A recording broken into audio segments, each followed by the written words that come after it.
I think we are live. Ooh, exciting. Can people hear and or see us?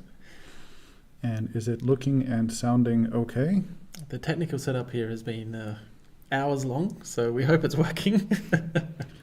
Yeah, I literally arrived 4 hours ago into the studio, and I've been trying to create a camera setup and a microphone setup that both looks and sounds okay, and also is nice to look at. But I think we made it. I hope we made it. I took some photos of the madness, so maybe we can share them later. But otherwise, hey, happy Monday. How long will the stream last is the question. I guess maybe an hour, 2 hours, whatever. But yeah, hey, happy Monday. This is a very unusual timing for us. For the Friday checkout. For the Friday checkout. Yeah. It's a holiday stream. Martin, this is your idea, so. But maybe a sign of things to come. Yeah. Is the Friday checkout always going to be on a Friday? We'll see. I was just going to say, if it all goes wrong, we know who to blame, which is you. So, yes, but no, thanks for joining us. Let's do some introductions. Let's run people through what's going to happen. So, I'm Tristan. I am hosting here because we have Martin from the channel, and we have Martin from his big deep dive channel, Tech Altar. And Martin does all the video work each week, so he gets to be, slightly more relaxed this week. He's in the expert analyst chair. I'll do more of the groundwork, and I'll try and keep up with the chat. But will there be tech news? There'll be news. There'll be the brief. There'll be the release monitor. There'll be recapping some of the predictions from 2024 and making some predictions for 2025. We'll do a best and worst of tech of 2024, which should be fun. We also have quiz questions for each other, which I am terrified for. So we'll see. I'm going to be ninjaing my way through this. Yeah, and there's more, and including your questions, and we'll try and keep up with the chat. So yes, yeah, we have a few planned sort of pieces, and we'll keep an eye on the chat coming in, and we have a moderator or two. So behave, or if not, you will be the ban hammer will come your way to this place. You'll be burning in this fire. Yes. Okay, so that's housekeeping. Because it's New Year's Eve almost, the stores here in Germany are selling fireworks. So. We are seeing some bangs. We are seeing some flashes. So maybe that will invade the It's stream. festive. Yeah. We'll see how Pretend it's the firework, the fireplace crackling. Yeah. So I think that's more good luck if that happens. Martin, let's start with our usual stories from the week. Now it is these days between Christmas and New Year where if you're a good tech company, you don't do anything. Yes. You're hopefully just in the shadows, chilling. Everything's fine. But CES is next week. Unless you're, of course, a Chinese tech company, in which case, sure, all bets are off, and they're trying to get everything out before the Chinese New Year. Right. So CES is in Las Vegas next week. It starts on the 5th for media. It starts officially on the 7th, I think. And we'll get to a bunch of that. But yeah, that's why there's a bit of a lull at the moment between major tech news and sort of like people existing and small things happening. So we do have a first story, which is the next Qualcomm Snapdragon 8 Elite. So this is the SoC for flagship mobiles everywhere. This is our first tech news of the week. Yeah, and so this is kind of like the 8 Gen 4, but with the new Elite branding. And so Qualcomm's actually in a bit of a funny spot with the naming. Like, will it be called the Snapdragon 8 Elite 2? Or what exactly is new here? Because the chip has been announced. Yeah, so no, this is the next one. So this one after. This is 2025's chip. You think they're gonna tease it at CES or? No, the point is that there's two parts to this story. So the news is that the 8 Elite 2 or Gen 2 or however may launch far early in the year next year. So very bizarre. Possibly around the middle of the year, in fact. So this comes from Digital Chat Station over on Weibo, calling it the model name SM8850. Also, no justification at all in this post. So just throwing it out there that it might be happening. Well, it has been going earlier and earlier every year. A little bit, yeah. Which I really do think it makes sense because you have the big shopping season for both markets in the winter, right? For the West, it's obviously Christmas season and go to school season. And in China, it's Double 11, so like November 11th, which is their big Black Friday, whatever thing. And then you also have the New Year. So it has always been weird to me why you do a big chip launch that will have all the new flagship phones coming out in March. That is like when everyone has just bought their phones. Right. maybe that was the strategy, but I think like bringing it to be like right before that makes a lot of sense. So like if you do it in September, something like that, then you can have phones by October, November, and then all the excitement and all the shopping happens, and it'll kind of make sense. Yeah, I wish we had a chart showing the vague pattern, because I feel like it was more of a December thing, or you got the first phone in like December 21, and now you're sort of getting the first new Snapdragon powered phone in October. That's too early. Is that too early? I can't remember exactly. I don't know. But it's getting earlier and earlier. Yeah. I have two thoughts as to why it could be true, and then I think there's a bunch of reasons why it could not be true. The main one is, so if we have shifted to the 8 Elite, so this is the new Orion cores in the CPU. So that was such a big second step. Generation Orion cores, or are you talking about the current generation now? So so we're talking about the first shift to the using the new Orion cores. This is in mobile, so it could be that the next step is smaller. So they say, hey, we've got the CPUs, we do some tweaks, we just get it on the next process node from TSMC. And so without that sort of great big readjustment, they can do it earlier. They can do it earlier. There is an apparent jump in GPU performance also being talked about. So they're not just sitting on their hands being like, we're just the same chip, a little bit smaller. But this is more speculative, but it kind of matches the shift away from the big time Rockstar style Android and iOS releases. So these are now going to more like quality of life enhancements. There's a shift towards smaller updates. Maybe Qualcomm is going to that point as well. Maybe they won't have a chip per year. Yeah, no. This is just speculation. No. I don't think that's going to happen. I just got shut down. I completely do not think that's going to happen. First of all, I don't think there's small iterations because the previous generation that we've just been to was massive. Sure. So I think there's going to be I don't think there's any sign of like chip development slowing down. Yeah. And I don't think the phone makers don't want a big yearly release cycle. Yeah. I think everyone in the industry wants this. Okay. If anything, we've actually been moving towards more than less than 1 year per chip. Yeah. They're like really speeding up the releases. So I don't. Yeah. I mean, I think you're right. And in that, we see these S editions, which are the sort of the same, maybe a little bit more overclocked and whatever, right? But there'll still be the yearly cadence. So anyway, I had other justifications. Let's just put that away. Denied. Yeah. So just shifting forward a month or two, maybe that's probably how it is. The other part of this story that's sort of come out this week is that TSMC has won Qualcomm's business for the 8 Elite 2, if it's called that.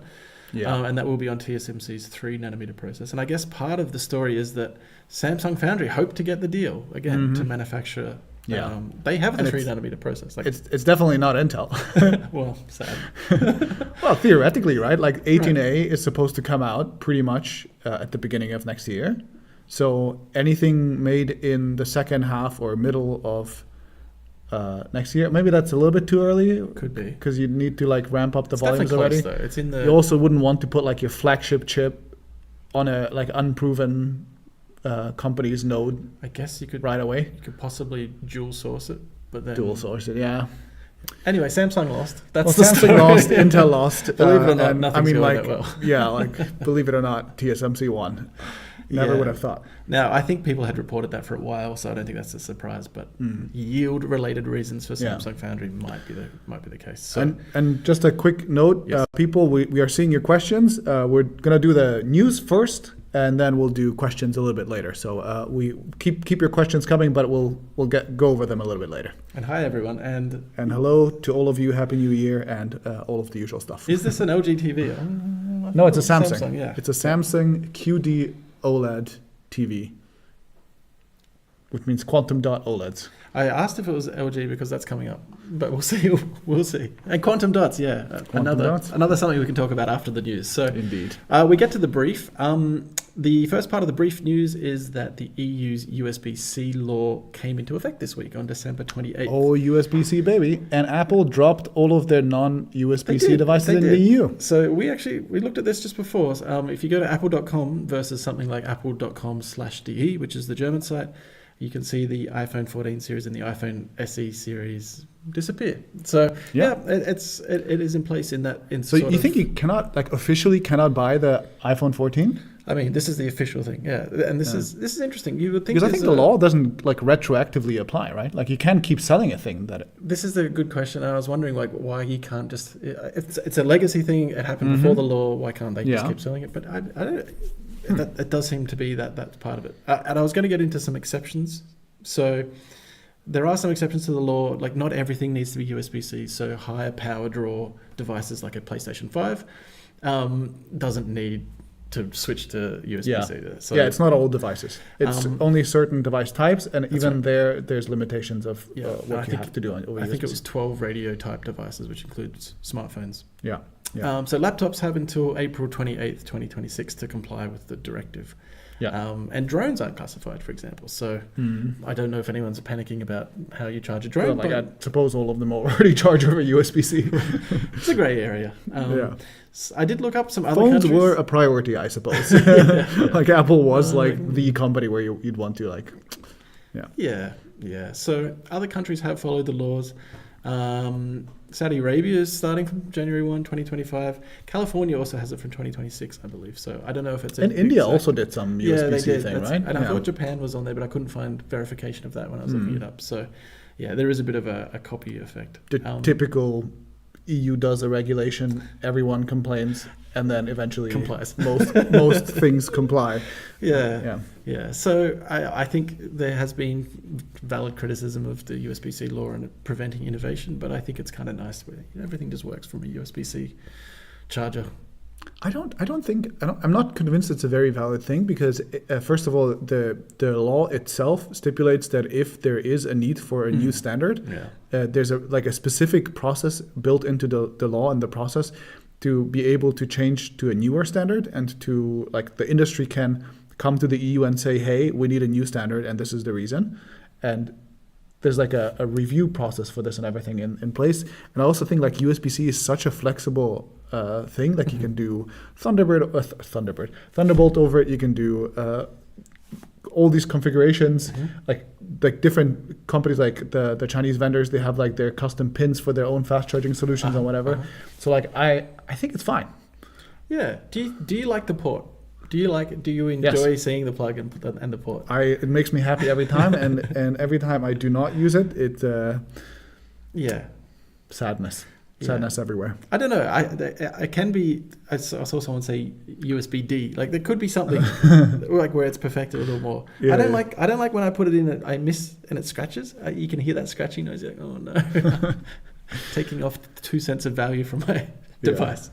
Did you know that we both look very similar to one another? Yes, we do. I also have a blue hat, so I can put that on if you if you want us to look even more similar. For me, it's just it's just bold. So two bold white men. Yes.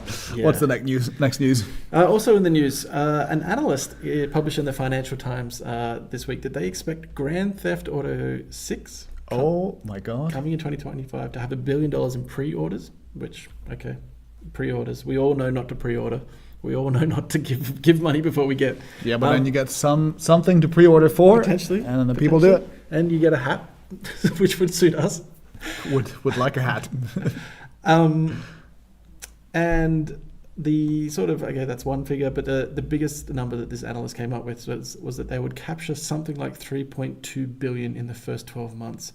Of the game launch, and that would make it the largest media launch in history, beating all films, all games. That is so speculative. Like how do you know how much a game will capture in revenue that hasn't launched yet? You must trust them. But it hasn't launched yet. You don't know if it's good. You don't know what the reception is like. Yeah. It's the most random thing to try to predict. It is pretty interesting though, just in terms of like how long it's been since the last GTA and how much money that GTA Online still gets. I think GTA 5 remains a bestseller in many lists. Yeah. So there's a potential they're just extrapolating out wildly, but for me, it's just such a hit that like games are like such like they'll include like one thing that the people go mad over and like the entire franchise collapses. Like you just don't know. Look, if it breaks my Fortnite habit, maybe it's a good thing. So this guy, by the way, is completely addicted to Fortnite, and this is the only thing he plays, and we got to get him out of that. This is, somebody asked if this is the Hades background. Yes, it is.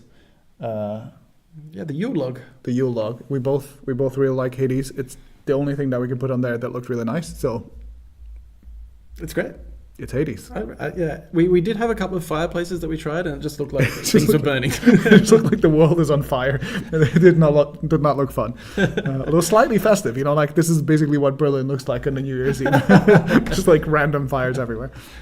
Yeah, you saw some tourists coming here, you were saying, and I don't know if they were prepared for the destruction that will be unleashed. I think they will be unleashing the destruction. Yeah, I was just coming back home from the holidays, and play Hades 2, you cowards. Soon. I have it on my computer. I have it planned. So I was just coming back from holidays, and I was on the train back to the city from the airport, and there were like some rowdy Italian teen boys. And it just looked like these are going to be the people who are going to be setting fire to things in the city. Godspeed to them. The youth. Okay, last bit of news before we get to the release monitor. A part of Hyundai called Hyundai Mobis. That is a real word. Mobis? Mobis. Okay. Mobis. And has said at CES it will be giving us a look at its holographic windshield display. Something it's claiming is a world first. So get set for that. I don't know what that means. You've seen a little hologram of like a Speedo or something like put up in your field of vision, right? Like, so you're driving. Like a heads-up display. Sort of, yeah. Yeah. Yeah, and it's kind of there. But what is a holographic windshield display? That is potentially... Maybe something that has like a 3D effect. And what will it show? Like an arrow going from here to somewhere else. Sure. Overlaid over the street. There's potential there. I just, yeah. It's captured my imagination, but without giving me anything to imagine, I think. So that is coming at CES. A lot of stuff's coming at CES, which is also part of our release monitor coming up. So, as I said a little bit earlier, CES 2025 happens next week. I'll be there. I'll be there. This guy will be attending. Yeah. I will not be attending. That is partly your choice as well, because I choose to not attend. The Vegas setup looks very. I think you could love it, and I think you could hate it, and I think I'll be deciding this year. I both like the trade shows, and then also like deeply hate them. Like, first of all, you always get sick. This is just like this is a rule. This is a thing, and they've said they have increased ventilation, which I'm sure will tackle 140,000 people. Yeah, but you just just grab things. There's too many people around you, and yeah. But and also, I think just like Vegas is like the opposite of where I want to be. Like, I've been there with my parents when I was 14, so maybe not the most representative experience of what one might do or see in Vegas, but I did not enjoy any of it. I think I like the fact that Vegas exists, and then when you're there, you're like, oh, what is happening? This is too much. This is something, yeah. So, yes, people who go report, you have to do a lot of steps to get places because the whole place is huge. People report that your bag gets checked, right? Because you're in America. So, you could have a gun, perfectly legally have a gun. I don't know if open carry is a thing in Nevada, but... Then what do you check for? Like, you just check, yeah, well, you're indeed, not this person has a gun. Yeah, I guess. Please continue, good sir. Anyway, so IFA here in Berlin is like everything's open, everything's free, you can have a bag, when you go, where you go, everything's fine. And I suspect CES will be a little bit more, an ordeal. If I want to get somewhere, I've got to be there not at the time, but many hours in advance. Yeah. So we'll talk about some of those things. Yeah, so Juan here says that as many brands have self-hosted launch events, trade shows are not what they used to be. This is true, but at the same time, there's a lot more brands, and there's also a lot more events, even at trade shows, than there used to be. I think so. Like, it's true that the really big guys, like the Samsungs and the whoever's of the world, they often don't really do much at trade shows. But because everyone's in town, there's a lot of media events the days before typically, and actually there's usually something to see. And actually like IFA, for example, was surprisingly busy, and there's a surprising amount of stuff to do. So I think maybe there's like a little bit of a return to this format, except none of it actually happens at the trade show. It all happens outside of the trade show. That's right. It's a really good chance to network. We got quite a lot from future videos from the things we discussed there, and I think the tier one players, Apple's obviously, but Samsungs and so on, they don't have to do their launches there, but there will still be representatives from these companies wandering around. You can catch up with them, which does make a difference. Yeah, for example, for the video we did on Qi2, the wireless chargers, a lot of brands we found or we got in contact with through IFA, for example. Yeah, It's and we could just find the people they're who around. knew what they were talking about and wanted to talk and gave us really, really interesting information, and others who were like, yeah, we just buy the part, that's it. So Yeah, like it's also very common that you go to, like, for example, a charger company and you ask them like any question about how charging works, and like nobody at the booth even has an idea what you're talking about. They're just like, this is the charger. Do you want it? right. It charges. Believe me, it has the logo. That's the extent of it. Yeah. Like maybe they'll know how many watts it charges it with, but like the end. But yeah, what else do we have planned? Okay, so yeah, in these days when I don't know, you can get a lot of attention at the moment because nothing's happening. I don't know if anyone's actually like refreshing their RSS feed of The Verge or whatever, but LG is the only company that's announced really anything so far, and it does have a bunch of stuff. Kind of pre-announced, right? Yeah, it's like pre-announcing what they might show, a bit like what Hyundai had. But we have a release monitor pretty much with LG products.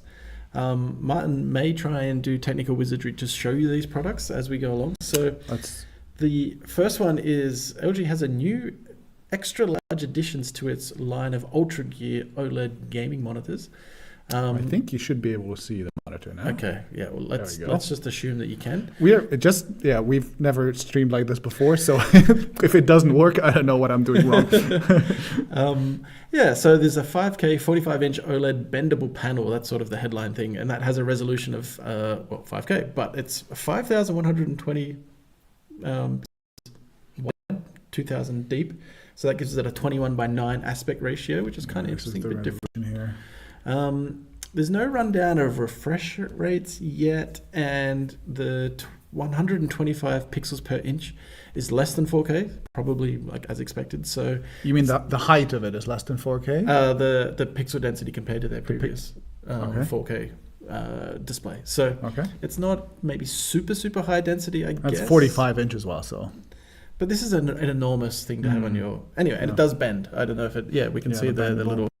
The bendable thing. And I actually forget if you do that physically with your arms or if you press the button and it does it. So, yeah. Also, if you're wondering why I'm using Edge and why there's ads, I've been told not to show your own browser on stream because you just dox yourself by randomly clicking on a button. So this is a browser I don't use except for the stream. Hence, Edge with ads. Oh, yeah, ads. I haven't seen them in a while. And the other monitor is on the more normal size and resolution, but still enormous. So it's a 39-inch smart gaming monitor 2, still 21:9. It's still... That's we don't have pictures of that, right? Just I don't know. It probably it looks like that, but smaller. Yeah, okay. I guess. Well, imagine that, but smaller. Cool. I mean, I don't think there's too much to say here other than OLED just keeps getting bigger. 5K. Bendy. Yeah. Then we have the lamp. Yes, also from LG is a lamp that doubles as an indoor garden. So it has a grow light, ambient light hybrid design, and This apparently looks so funny. it does upward facing light at night to like brighten your home and let the plants have a sleep, and then downward facing light in the day to help the... It also looks like it's a speaker.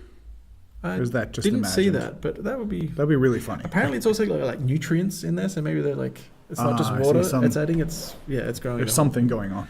Yeah. There's the table size one, that one, and then there's the tall one. Yeah. So, is that good? Kinda. Like plants are good. I don't know, but I always feel like indoor growing, unless you have a very specific reason to do it, is such an energy-intensive, inefficient way to grow plants. Of course, I understand that you like some plants indoor need light, and you don't necessarily have light for that. But I always just feel like it's a little bit of oof for me. But looks really cool. I mean, it's a very pretty and elegant solution. When I'm in Vegas, I will ask them for their wattage expectations. Yeah. Also, if you're in America, you just don't care about power usage. just use it. Look, like it's a plan. Maybe people are growing weed, and that is their. I mean, for weed, I totally get it, and that would be like an epic weed plant growing thing, like just like in the middle of your. But like weed grows high, no? Like I don't know, but it would be pretty epic to just have like a weed. That's like an open display thing for your weed. Yeah, and then I think it stinks. I have heard that. Yeah, and then we have finally from LG, and proving LG did not sponsor us because this is just bizarre and terrible. I mean, I can see one or two uses, but this is an LG signature microwave, which puts a 27 12-inch LCD touchscreen. This one, right? And speakers on your microwave. I think that's it. Yeah. So there's often displays on these. Look at the pixels. The resolution is incredible. Yeah. But you get a touchscreen and on your microwave, and I suspect that the reason is probably to run ads. It's like that. Yeah. It's like that Samsung TV with the display in front, which is like, when I saw it for the first time, I was like, oh, that's cool. And then I thought about it, and now I no longer think it's cool. Did you say Samsung TV or fridge? Samsung fridge. Yeah. Samsung TV with the display on the front. No, cancel that. No, I mean, I can see if you got a tiny little apartment and you got just like your little kitchen, and then you've got. I say cancel that. Yeah, I suspect whatever it costs, it's not worth it, and just buy a little iPad. And I pressed this button, and now you should see us okay, again. Great. I think so. I can.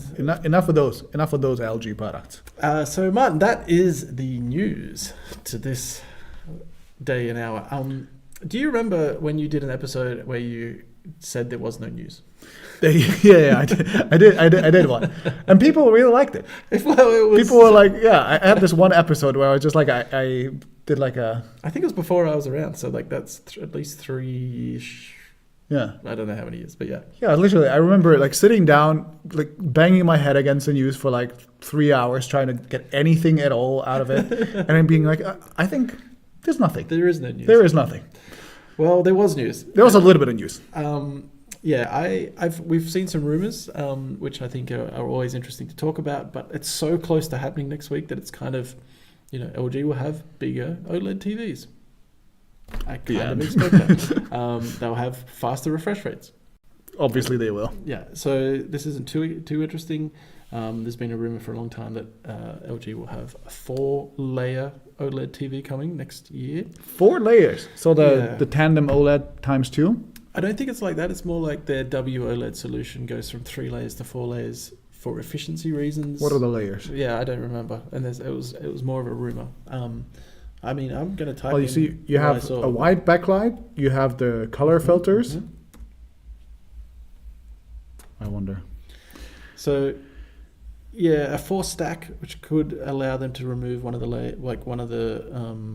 MLAs, which I forget what it actually means. Micro lens array. So yeah, allow them to remove that due to the high cost of that. So for those who don't know, LG has a white backlight for each pixel in their TVs.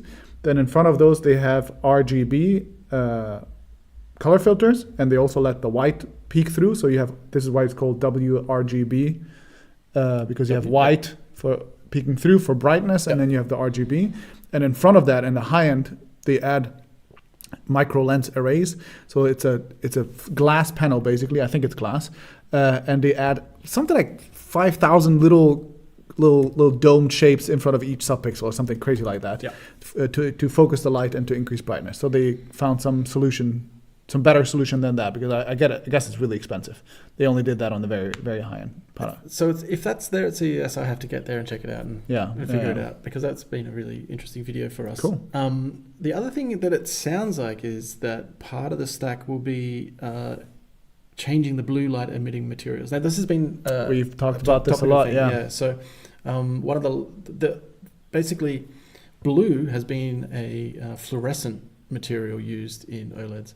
And they've been trying for a very long time to switch to blue phosphorescent OLED type. But wait, the question I have here is that LG doesn't use a blue diode. So that's what they use a what? No. Wait, they use a blue diode with a RGBW. Yes, they use a blue diode with a yellow coating over it to make it white. Yeah. So actually, they do use a blue diode. Yeah. Okay. Yeah. So they're going to switch to phosphorescent. Now, phosphorescent alone. Just that switch from fluorescent to phosphorescent for blue changes the outcome by some huge margin, like with 40%. And of course, once you boil that down alone, that'll probably be more like a 20% improvement overall. But it'll transform displays in some ways. Yeah, the switch to better blue materials. I think definitely the next big thing for OLED. Yeah. Cool. So that might be one of the best developments in tech of 2025. We are going to shift from the news to a year in review and do the best of worst of tech. I've made a bunch of suggestions. I think things are locked in, and then I've got a bunch of suggestions that we'll talk about as well. So I didn't think about this at all, by the way. So I'm just gonna improvise this. Wait, you wrote Intel, AMD, Snapdragon, not I did add that. I did add one thing. That's one of the best things. That's true. So that is true. We're talking Lunar Lake. We're talking Snapdragon. So this is one of the things that we think is one of the best things that happened in this year, which is that finally, this is a Lunar Lake laptop that is a Snapdragon-based Surface PC. Mm-hmm. I have a Snapdragon-based ThinkPad at home as well. I tried the AMD chips as well. While I definitely still don't think that these chips are quite matching what Apple is doing, I do think that they catapulted the Windows laptop scene, this form factor, the like thin and light form factor, into something that is significantly more viable than it was before. I'm running the whole stream from this. It's been working great, except for all the technical issues that we've had. But performance-wise, it's great. It's unplugged, so I'm not too worried about it being like his laptop is unplugged as well. Like a Windows laptop, I would not have dared to use for critical things unplugged in the past. Yeah, I took a long time to upgrade and finally upgraded, and the improvement hasn't just been like a few generations of improvement. It's really been a major difference. So a nice win there for the Windows sort of ecosystem.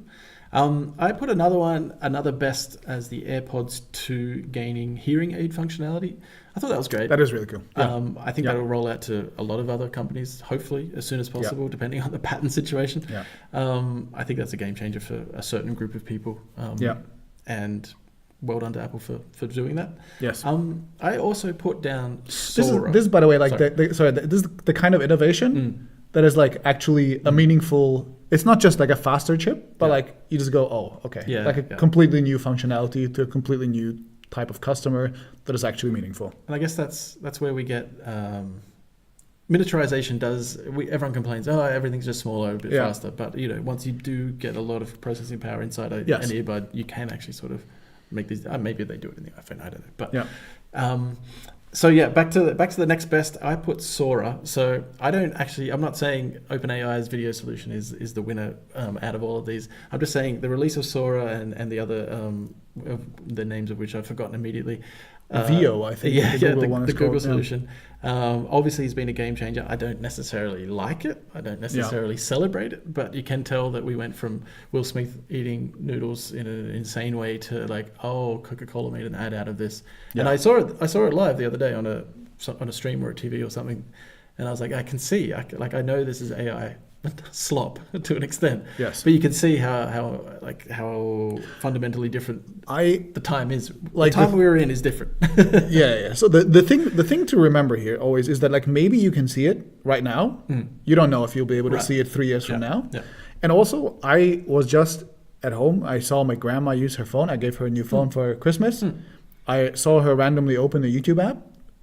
I would say 30% of the recommendations on her feed were AI generated, because I think she's the type of customer who doesn't understand that there's a concept of AI generated content like this. Like it's how would she know? Like how like this concept doesn't even make sense to her. So how would you differentiate? Like everything is fantasy land. Like the concept of like a video editor or like none of this exists in her head, right? She watches a video and then she likes it or dislikes it. There's no filter for this. Yeah. And she's, for 80-something-year-old grandma, very tech savvy because she's on her phone and she Signal calls me and you learned everything from it. Googles her recipes and whatever. Like it's very cool. But for her, it's already there's no chance I can explain to her what is AI generated and what isn't. And there's no way she'll be able to see this and decide, okay, the thing that I'm looking at is not true. Hasn't happened. Sure. Doesn't have that built-in question filter. Yeah. Yes, there's already a line somewhere there. Yeah. And I'd argue a very significant part of the population falls into the can never guess that this was AI generated camp. Yeah. And it's gonna grow. Right. I was thinking the opposite. The number of people who can tell will shrink. Yes. Yes. Yeah. Just a quick thing. We don't say Sora is good. We say it is a big deal. Is how I'd put it. It's clearly a moment. Or it's technically impressive. It fits in the best, but it's also kind of the worst. I get it. Yes. I completely get it. I think where this goes is very, very excitingly random. Yes. Okay, so people are saying Intel, AMD, Qualcomm doing more for Windows than Microsoft. Microsoft doing great things for Linux adoption. Classic of the genre. And yes, there are still ARM versions of PC software that is not available. That is true. We'll talk a little bit about that coming up. Okay, I have a bunch of questions for where other things fit, but we'll just do some quick worsts. This is the only prop I have, and obviously the Humane pin and the Rabbit AI launches were disasters. I don't think there's any question that was a low point of the year for hype devices. Like, I saw this, I was interested. I thought it was going to be cool. I also, I have to say, like, when I saw this for the first time, I was like, oh, maybe. Sure. Maybe. That was the thing. You were like, maybe. oh, this maybe. The other one was bad. Yeah. And maybe this one can actually do something. Yeah, but this is cheap enough and like quirky enough, and like the team was like, feels good. It's such a nicely made device. It's yeah. Like, even though it's cheap plastic and whatever, like somehow there's like a quirkiness or something to it. Yeah. Like even like just the rabbit logo and the animation. Yeah. But alas. I don't know if we have to keep. Womp. I don't know if we have to keep saying much about it. I think there's a chance those devices will exist in some form in the future, but that was the first generation product that I think we knew not to touch, or at least find out about, and we had hopes, and then not great. The Windows Recall initial launch, another disaster. One of the worst mistakes by a company or as big and as sensible as Microsoft in a long time. The thing is, I think it's primarily a communication disaster, because the thing that launched right now, I've not heard a whole lot of pushback against. But like somehow this wave I'm running it now. I'm on the Insider program. I have it. It is useful. So. Yeah, this wave of anger is gone, and I feel like just by making it opt-in and like specifying more clearly the security requirements, and like whether or not your system administrator from your company, how they'll be able to access it and so on. Like, I think this was enough to just get people to like be like, okay, whatever, it's a feature. Mm-hmm. And I kind of like, I mean, if they're right, like if they stick to keeping stuff offline on your device, doing the processing on your device, and this being an opt-in thing, I'm not even necessarily opposed to trying it myself. Yeah, sure. It's obviously all in that initial launch, the security issues, like the laughable security issues, really, like the people on X who were there without as much jeopardy as they were probably this time of year. Just found it was a disaster in so many ways. So I think a lot of the like original disaster was a little bit blown out of proportion, though. Like a lot of the things in a classic tech way, where it's like, this is bad. Oh, it's worse. Oh, it's worse. And you sort of lose track of the. Yeah, because like a lot of the things that happened were like people were trying it on a not Copilot Plus PC. Mm-hmm. So like you're trying it on like hardware that it's not intended for, that doesn't have the security features like on a hardware level that you're complaining about, and you're like, yeah, but like this is not, like you haven't seen what it was like on the device that it was built for. Right. So like you don't know, like if it doesn't have, it has this Microsoft Hello ESS authentication, whatever it's called. Mm-hmm. Like the device that they tried it on didn't have this like hardware level of security. So like, okay. But yeah, I mean, like as a company, huge failure. Yeah, huge failure, and for a headline. What a PR disaster! Copilot PC era plus PC Plus era. Yeah. Less of a disaster. It sort of didn't, but saw a lot of. One thing I want to add to this is that there's rumors that Microsoft has extended their exclusive partnership with Snapdragon, which was supposed to run out, and so MediaTek and NVIDIA and whoever else could come and make ARM chips for Windows as well. They have an exclusive license with Snapdragon that was supposed to run out pretty much now, and the others should be able to start making chips. And there's rumors that they extended this partnership again. And I'm doing rumor on top of rumor on top of speculation. This is all ARM-based. ARM-based. For whatever reason, Microsoft and Snapdragon have an exclusivity agreement. Yes. Which I think makes sense, because you want to give a company a big enough incentive to say, hey, if you develop, like if you really step into this, you make a really good chip, you're going to have the whole market to yourself for a certain amount of time. Yeah. And you're gonna this whole like Copilot Plus launch, the AI PC launch, it's yours. Yep. Right. So this was the promise that Microsoft made to sensible. Qualcomm, and this the promise Qualcomm made to Microsoft was that they're going to make a chip that is good enough to launch this AI PC with all of its features. And if you think about it, what a disaster that the chip launched, and the headlining feature was not only not present when it launched, it was a disaster that people hated. It was a PR nightmare. Yeah. So I think what happened, this is my speculation on top of a rumor, is So that I haven't heard this rumor, to be clear. Yeah. So, and I would suspect, Nvidia and so on are quite far down the line of working on their chips and getting ready to release their chips. So for Microsoft to be like, yeah, whatever, come back to us, that would be surprising. But I like the rumor. so there's two things that happened. I think first of all, like the launch was not particularly successful. So like the appetite to make an ARM chip is not as high as it was. Might have been a year ago in the TFC at some point.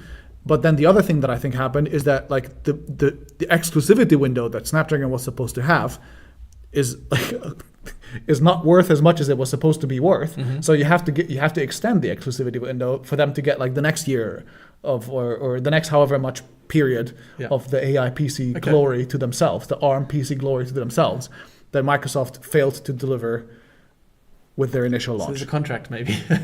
I think there's like a part of this. If sure. not a contract, at least like a sorry, we screwed up.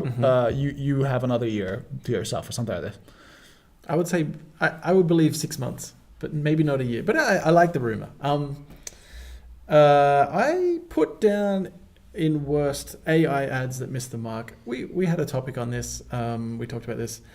Tell me it's the Apple stuff. The Apple AI ads, they were really bad, and Google had one or two. Bizarre. The idea that you would just fake it and like kind of make your partner happy by pretending to give them a poem or like a card that was written by AI. It came across really, really poorly, and I think it's a lack of imagination. Like lazy employees pretending that they did the work and then feeling really smug about it, while the employee itself is really portrayed as like a dumb person, like a very obviously like a dummy. And then like the message being that like AI is for dumb people to pretend that they're smart and diligent when they really are dumb and lazy is, I mean, probably reasonably true. Just I'm not like probably dumb lazy people really like AI, but like it's just that being the marketing message feels very strange. It did feel a bit wrong, and Google had one as well, which we didn't put it in the original roundup, but it was like you were writing to your favorite sports star, or like your kid was like, hey, like I want to write to like Michael Jordan and tell him how much I think of him, and we're like, we'll get AI to do it. It's like, why? That is the most. Why would you take the joy of writing this with a kid? That is. Even if the kid is like, I saw one dunk you did, and Michael Jordan is like, what are you talking about? It was really bad. I think that's easily one of the fails of the year. So just the framing is off. Yeah. But it's really, this is really the thing that companies, I think like your stock market valuation just depends on how many times you can put the word AI into your ads, into your quarterly earnings, into your overall corporate strategy, into your company name, into your whatever. Yep. And everyone is in upper management gets their compensation based on this. And so just whether or not you can sell the world on you having an AI strategy is the only thing that they have to do. Like important for your market capitalization. Okay, more things that were in the worst category. Unfortunately, we're kind of bundling most of Samsung's foldables. I thought the 6 didn't. So the Galaxy Z Fold 6 didn't do much over the 5.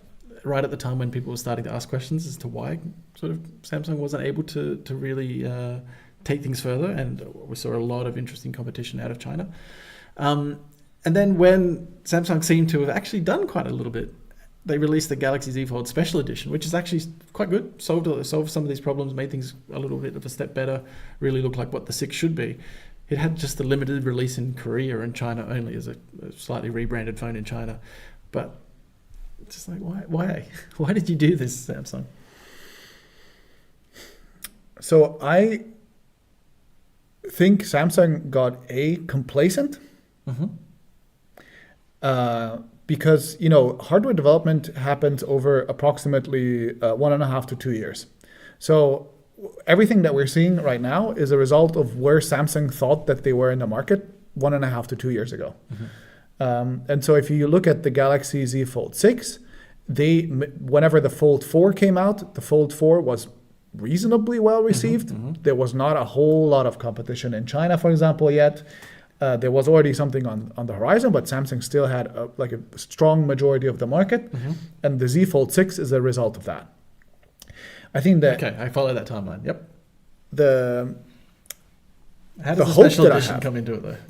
Or is that always just going to be, they I just think decided to try something different? I think it's a panic button, yeah. So they tried to do something different, and it's a panic button. And I don't think they had you already launched the Fold 6. You don't want to undercut your existing product that you've sunk a lot of R&D into. So they're trying. First of all, they're trying new techniques, like whether or not slim phones are attractive to consumers. Right? We see this with the S25 Slim as well. And they're trying to figure out how to make the slim phone. And I think one of the things that they have, so the Samsung phones always have a slight... That's the 5, right? I have the 5, yeah. Yep. There's always a slight injustice to them, which is that they have some features that the other foldables don't have, which account for some of their shortcomings. Such as? Such as the digitizer on the inside for the S Pen. This requires extra hardware. Yeah, sure. And it makes it harder to have a very slim phone, for example. And the Slim Edition doesn't have the digitizer. And you can argue about whether the phone needs a S Pen. I would argue probably most people would be fine without the S Pen. Yeah. So maybe I'm in a minority. But and the other thing was, of course, for a very long time they had waterproofing when nobody else did. And they had a stiffer hinge when others had weaker hinges. Yeah. And so, I don't know. I really have high hopes that because they did the Slim Edition or whatever special edition, and because the competition has been very obviously very strong for the last couple of years, I hope that the 7 will be good. Sure. The potential is there, that's for sure. There's rumors that the Flip will be good as well. This Flip will be cheaper, significantly, right? And the 7 will be a bigger deal and a bigger hardware jump. So I have some hopes. It makes sense. And if it's not, I don't know what Samsung is doing. Then they just deserve to fail.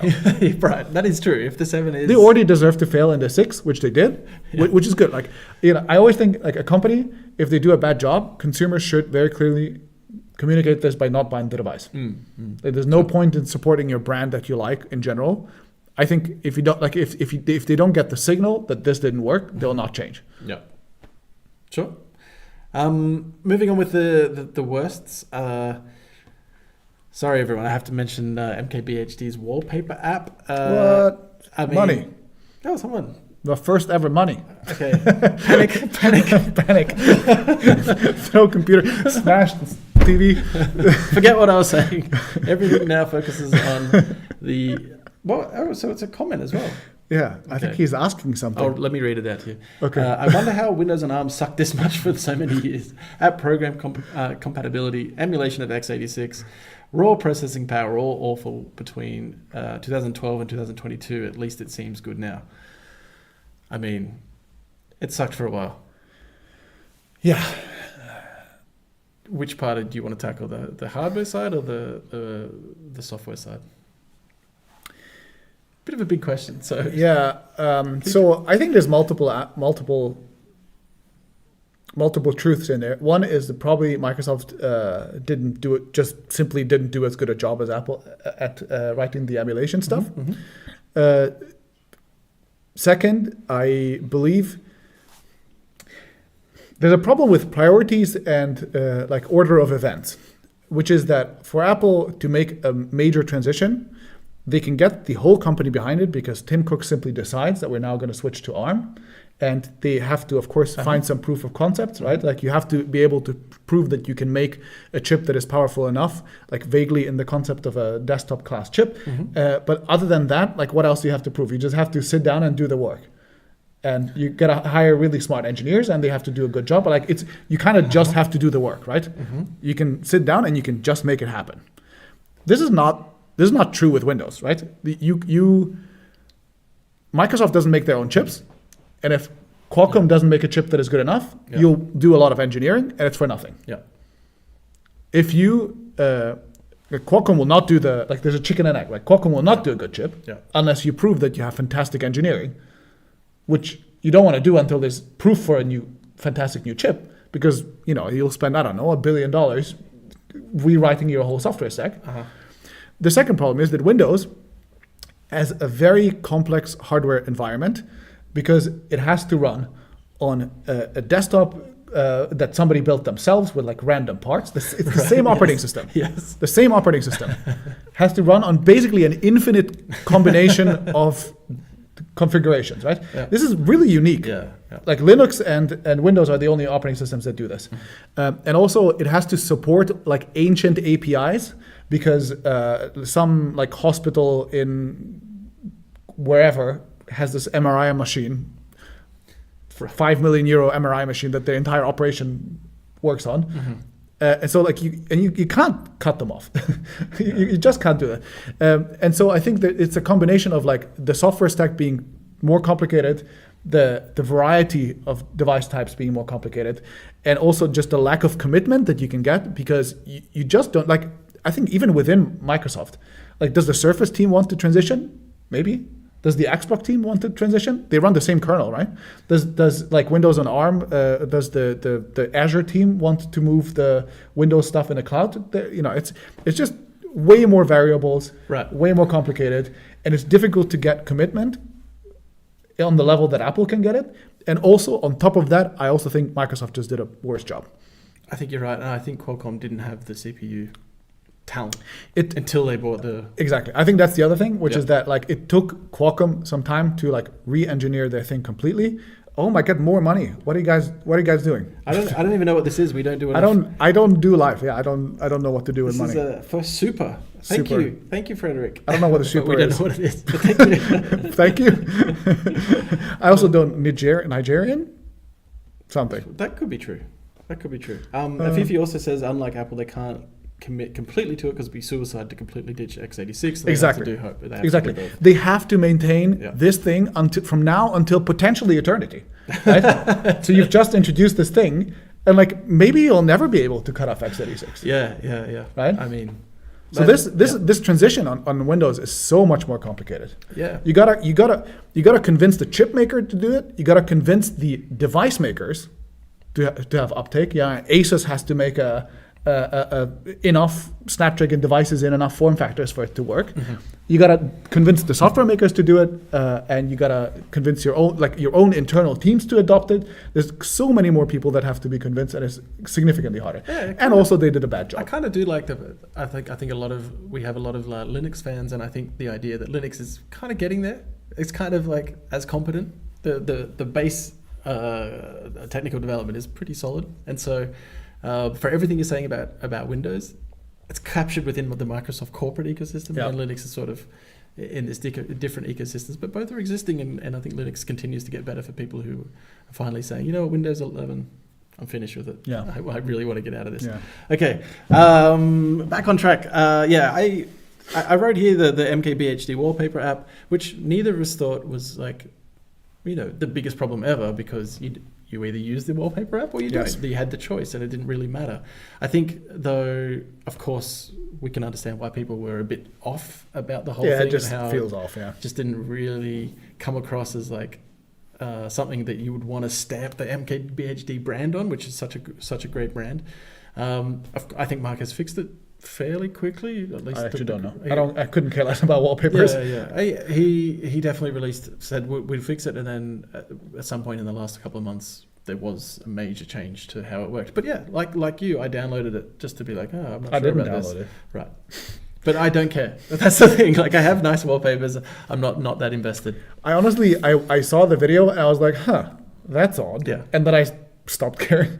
Because I have to point this out, right? Like, I think Linus said this at some point, but like I agree with this like general concept, which is that I think there are scams that are like actively giving you something that is not what they're promising to give you. And there's stuff that is just overpriced. Yeah. And the overpriced stuff, honestly, like while I think it is like out of touch and everything, I also think that you can just choose to not buy this. Yeah. Like, we can make fun of it, but like I don't know. I always felt like it's not the end of the world. No, I think that's right. But it was pretty fun for people to be like, "Hey, the guy who criticizes everything gives us a chance to criticize him." The Schadenfreude was was very strong, and that's fine because if you're gonna put yourself out there, then you'll get things thrown back at you. The funniest thing I heard was the founder of Rabbit on the Vergecast. I get to play with the scroll wheel again. Yes. After the fiasco of MKBHD's Panels app launch, roasting Marquez for launching a bad product. And if he were to review it, it would already be over. Doesn't mean that your launch was any less bad. Yeah, that's right. Yeah. What else we got? Okay, I also read here. So Apple this year seemed to cancel its micro LED project, which was to put a display on the Apple Watch series with like micro LEDs. So for people who don't know, micro LEDs are the future display technology, the one that we think potentially could come after OLEDs. And they're individual, like physical LEDs that are stacked next to each other somehow. How on earth would you make that on a watch side? Because we've seen it on TVs, right? Like we've been to whatever, MWC or whatever, and you have like this giant wall-sized. I literally don't know what to do with money. I love you too. 420, baby. 420, yeah. So we've seen it on like TV sized things where you go up to it and you can actually like physically see the rows and the columns of the micro LEDs. The way that they've put it together is because it's so hard to align these tiny little micro LEDs, they just decide to do a little block. And once that block is perfect, they put a block here, they put a block here, they put a block here, they put a block here. How do you do a watch? And at one point we went to IFA and we could see it. We could see each block. And you could see the little seams between the blocks. And then we went, I think last year. And it was a bit more like you can. I think with Samsung you can already kind of not see the blocks. So the advantages are way less power, absolutely wonderful display, similar no to burn-in, no burn-in because they're inorganic. Yeah. So there's a lot of potential here for some company to pioneer micro LED. So Apple cancelled that. So they said they couldn't get the yield / they couldn't make it cost effective, and the difference wasn't enough in the Apple series. So this came out of an LED supplier named Osram in a press release, and they said they announced the unexpected cancellation of a cornerstone project. But anyone who knew anything said that was the micro LED program. So I think that's basically officially confirmed that Apple cancelled micro LED for the Apple Watch, I suppose, right? For now. Yeah. And maybe for the future. And I think that's sad because it means that no one could take a risk. Like there wasn't that. So a lot of the reason people think OLED still has a lot of room to grow is the inclusion of OLED in displays like MacBooks and more iPad Pros and so on. And doing that will help the OLED ecosystem, and now suddenly everyone will trust it more, and so on and so on. Of course, we do see it in PCs. I'm not trying to say that, but the cancellation of micro LEDs sucks for us to see a future technology coming through at a way where it's got that massive. Yeah, it means like it's further off than we thought. That's right. Yeah. Other big disasters. The Sonos app disaster was just an ongoing thing that Martin and I sort of barely could understand. I have a Sonos. I have a Sonos 5. Yes. Play 5? 5. Whatever. The big box. I have opened the app maybe twice in my whole life. I don't even know what people use it for. And also, like, how can you... I don't even know what to say about it. It's just so confusing. Yeah, so... I understand that more people like have different use cases, and if you want to like pair them and like do whatever, then use that. People had a lot of reasons to hate it. Yeah. And I think, for your use case was like, that's fine. I just use Spotify. I just go to Spotify and I press play on Wi-Fi and it works. But for a lot of people, is a big word. Like Spotify Connect works like 50% of the time. Yeah. And then I wonder why I don't just like plug something in, because if it doesn't, what can you do? There's nothing. Right.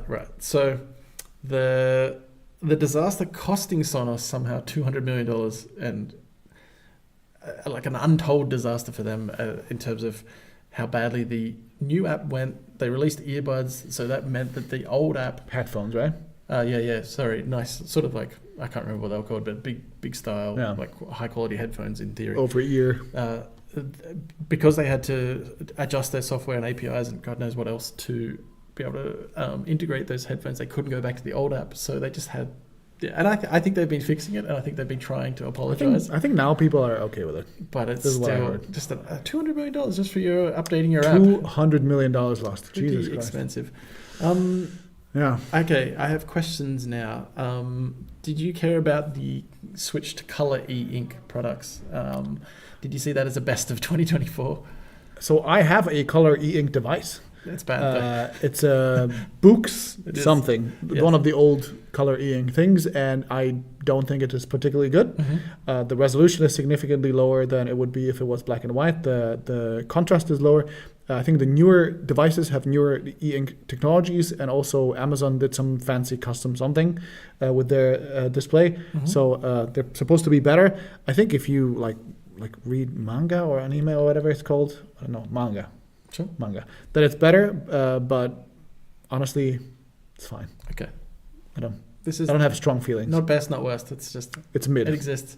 Gaming handhelds. I'm super into it theoretically. Yeah, so am I. Again, theoretically, I don't own one, but the point at which I do own one is becoming closer. You have to pad while I look up some PlayStation stats that I saw.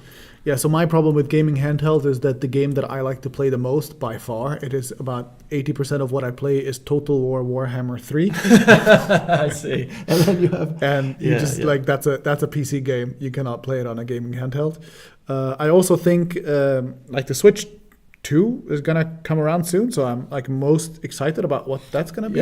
Yep. And then also, like, this embrace of SteamOS on third-party hardware sounds like a very exciting thing.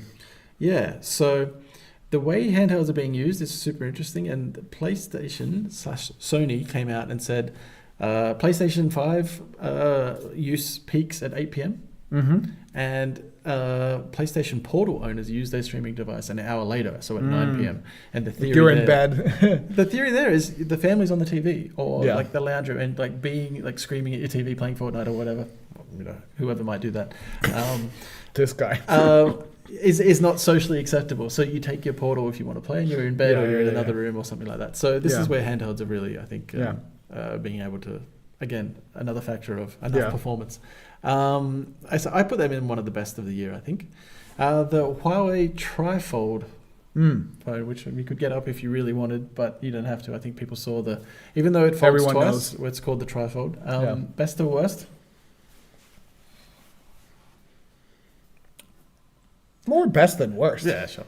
I mean, it's sort of where it fits. It's cool. Yeah. I don't know. I don't think I'd want one. I mean, I'm quite happy with the dual fold. I wouldn't complicate it any further than that. Mm-hmm. But I mean, it's cool. Yeah, I'd really want to try that for a while. Like there has to be a try before you buy it with that kind of thing. I'm going to stop doing this on camera as well. I'll actually go to Shenzhen in 2 weeks, and so I can see the thing in a store. Please do. I will, please do. Nice. And try App Gallery and the new Color OS and Hypercolor OS, and I will film everything. Yes, this is the plan. Apple Intelligence wasn't the best launch, I would say, but it's like kind of soft, right? I think everyone knows it's just coming piece by piece, and it's just a little bit disappointing. Yeah, so I was really excited about what I even made a video about, which is that like the whole thing that Apple Intelligence was special with or through is that it has access to stuff in your personal context. Mm-hmm. So unlike ChatGPT or whatever that you have to like feed information to get stuff out of it, this one was supposed to be able to tap into stuff that is in your apps and like give them commands as well. And like that part has been the most disappointing so far. Like I've not seen a whole lot of that. Siri doesn't do a whole lot of that, right? Maybe eventually, but without that, I don't know. Like, I mean, all the Google stuff has done the same thing that Apple does just a year ago. Yeah.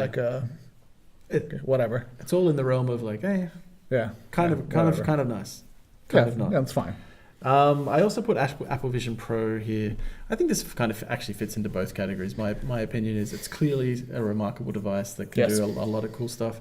It clearly doesn't really do enough for people, and it costs a huge amount.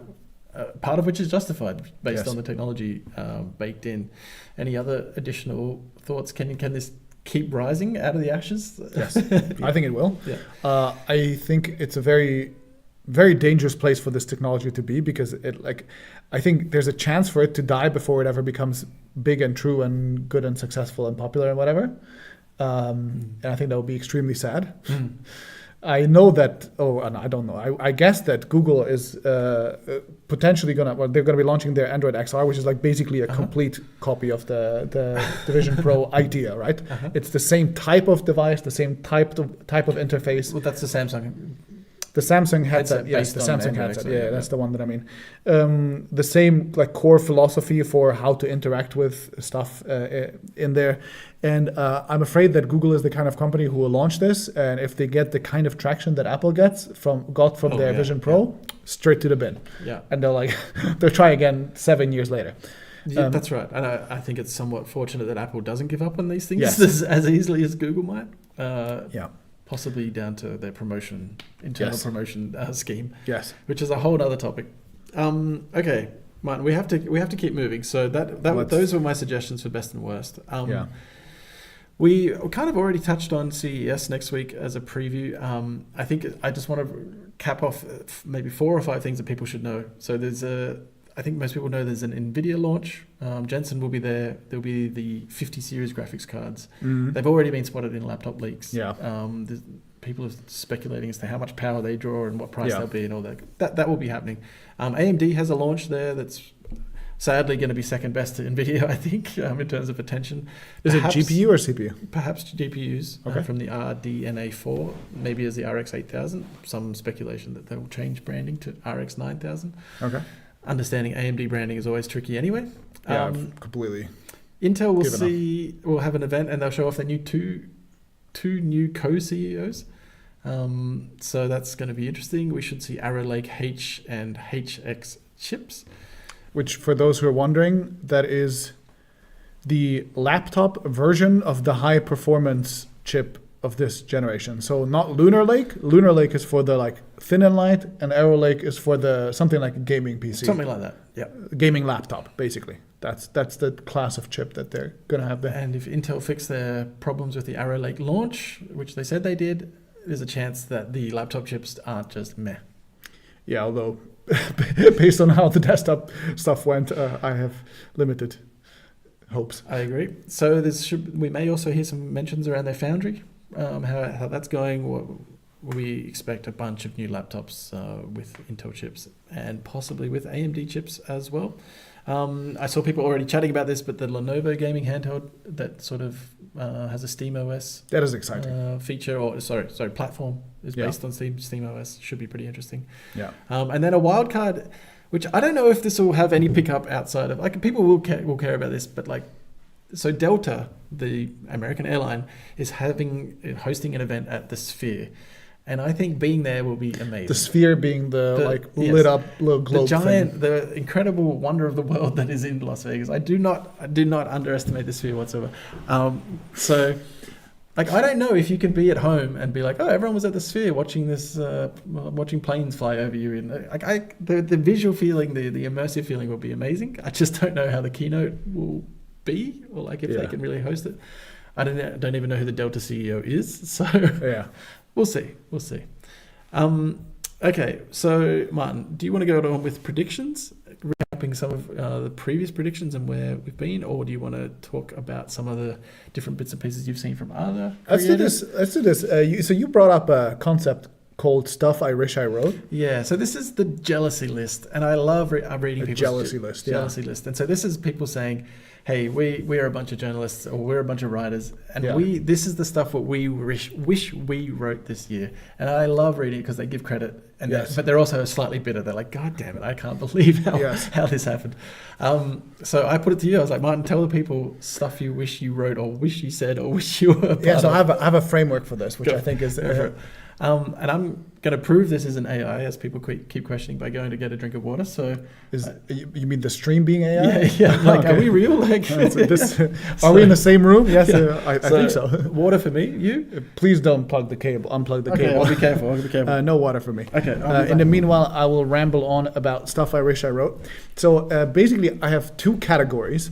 One is what I'd consider from the perspective of making art, because I think, so YouTube, I think, is two things. One, for me, it is like my art, so things that I wish to create that represent the things that I want to put out into the world. And then the other side of YouTube is making money. It's a business, right? So I'll give you things I wish I made from the perspective of creating good, valuable, great content to be proud of, and then on the other side, stuff that I wish I made a lot of money with. So the jealousy of art definitely goes to Asianometry. I guess everyone who watches my channel watches Asianometry. If you don't, I don't know why. You should watch Asianometry. The guy makes 2 videos every week. 2 videos. Unbelievable. It's super of such depth. Topics of real complexity. And of like topics, it's not even just tech. He just does what water salination plants in Saudi Arabia. Like, it's insane. Great research, great videos. He even used to have like a full-time job next to this channel. I literally don't understand how this is possible. So clear jealousy. Seems like a nice fellow too. He's fantastic. John is. I've only seen him with the mask, so I've talked to him a couple of times. He is the nicest person you've ever met. Just absolute legend. The other guy is called Bobby Fingers. This is the opposite. Like, he makes just extremely funny, extremely creative videos. I think it is the most creative thing that I've seen on all of YouTube. Like, it's some Irish bloke who makes dioramas. I haven't seen this. This is an amazing recommendation. If you can Google Bobby Fingers after you're done with this, you'll not regret it. I'll quickly type it onto the chat as how I see it. He made like a diorama, like a giant boat-sized diorama that is shaped like Jeff Bezos' face, and then he goes on an actual body of water and like rows around in Jeff Bezos. I don't know. It's the funniest thing ever. So in terms of like how creative people can be on YouTube, this is art. So like Asianometry and this guy to me is like content aspirations. And then in terms of business, I'm always impressed and jealous and wish we figured out how to go into reaction content in a good way. So like, obviously I think a lot of reaction content is trash and it's just like the laziest thing you can do. But there's quite a lot of channels where I watch a lot of their reaction content, and I've been thinking about like how insanely good of a business this is. Really? Yeah. Okay. So I've been going to the gym recently quite a lot. So I watched this channel called Renaissance Periodization. This is like one of the best gym bro content things, like how to lift and whatever, right? And this guy will do celebrity workout reactions. So he'll sit down and watch like whatever celebrity, Chris Hemsworth or The Rock doing his thing, and he'll critique it in a really funny way, and also in a way that is actually like somewhat constructive. Like you'll actually learn a little bit from it, and it gets like it's fantastic views, right? Like 1 million views an episode. Takes like 3 hours to make, I bet, at most, including editing. Because like you literally just sit down, you don't have to do anything. It is hilarious. It is entertaining. There's a built-in, like there's always, there's this concept in YouTube, which is that a drama video or like a video about somebody else is like a forced collaboration, because I get to piggyback off of your success and your existing brand and your appeal without you choosing to work with me. So you do this, you react to Chris Hemsworth as whatever, and like everyone who's interested in Chris Hemsworth is suddenly like part of your audience, right? So it's a fantastic business move. I don't know what the tech equivalent of this would be, but I feel like that is a great like effort to payoff ratio, and it can be really, really good. So that is the stuff that I wish I did. Yeah, nice. That's good. I think that works. People got some recommendations as well. yeah. Do check Bobby Fingers and Asianometry. Okay. If you feel like it's possible, we can talk about predictions. So yes. We can recap. By the way, every time you do this, that thing flips. I panic every time that I do that. So just cancel. you've got future predictions, but you Yes. also want to recap your previous So predictions. at the end of every year, I do a Yes. predictions video, usually on the Friday checkout, and so I thought we'd go over the predictions that I made last year and see whether I was right or not. And You I can mean, dunk on me. but the purpose of your predictions is not to say I strongly believe that No. what I'm saying now will happen at the end of the year, No. and that I'll be right. It's kind of more interesting the interesting part of this is that you've made a prediction based on what you know, and then the outcome changes based on reality. Yes. And so you're not saying this will happen. You're saying I'm interested to see how it won't happen potentially, In or fact- where it will go. In fact, I'm fairly sure most of my predictions don't come true because I think like predictions like that are boring. Like everyone can make a safe prediction that like the next a whatever chip will be at least 20% more performant. Like this is an irrelevant prediction. The only predictions that are interesting, in my opinion, are the ones that are out there because we use them as like a thought exercise. Yeah, that's right. And then the only way you actually get anything from it is by actually reviewing that.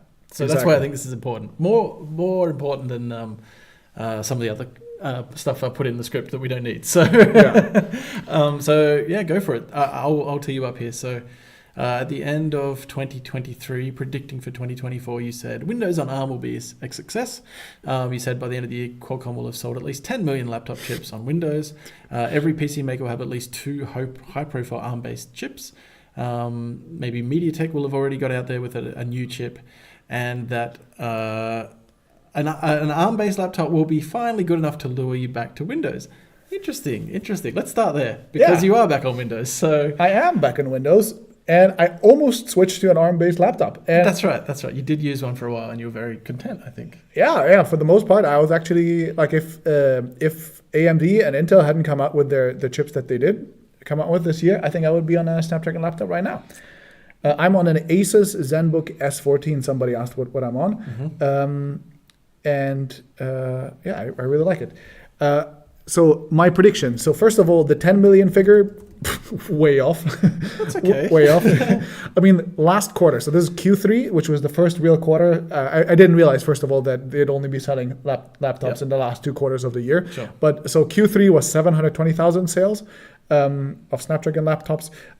Assuming that holiday season will be a little bit better than that. You could maybe argue they'll get to, if we're very optimistic, 2 million. Sure, the run rate's not great. Yeah. Let's put it at that. So definitely not 10 million. Got that wrong. Did lure me back to Windows. It was good enough to lure me back to Windows. I would have switched anyway if it wasn't for Intel, but that's not how happened. Again, we talked about the exclusivity of other chip makers. So no MediaTek chip. And I was actually right about every major PC maker having at least 2 high-profile ARM-based chips, based laptops.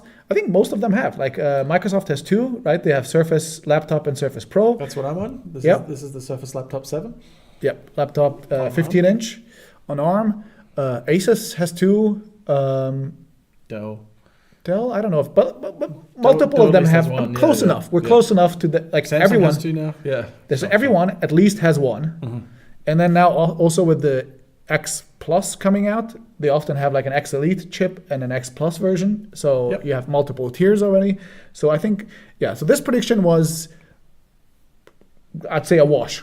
Not pretty correct, much, but not entirely. Yeah. Sure. The spirit of the prediction, if we're being kind.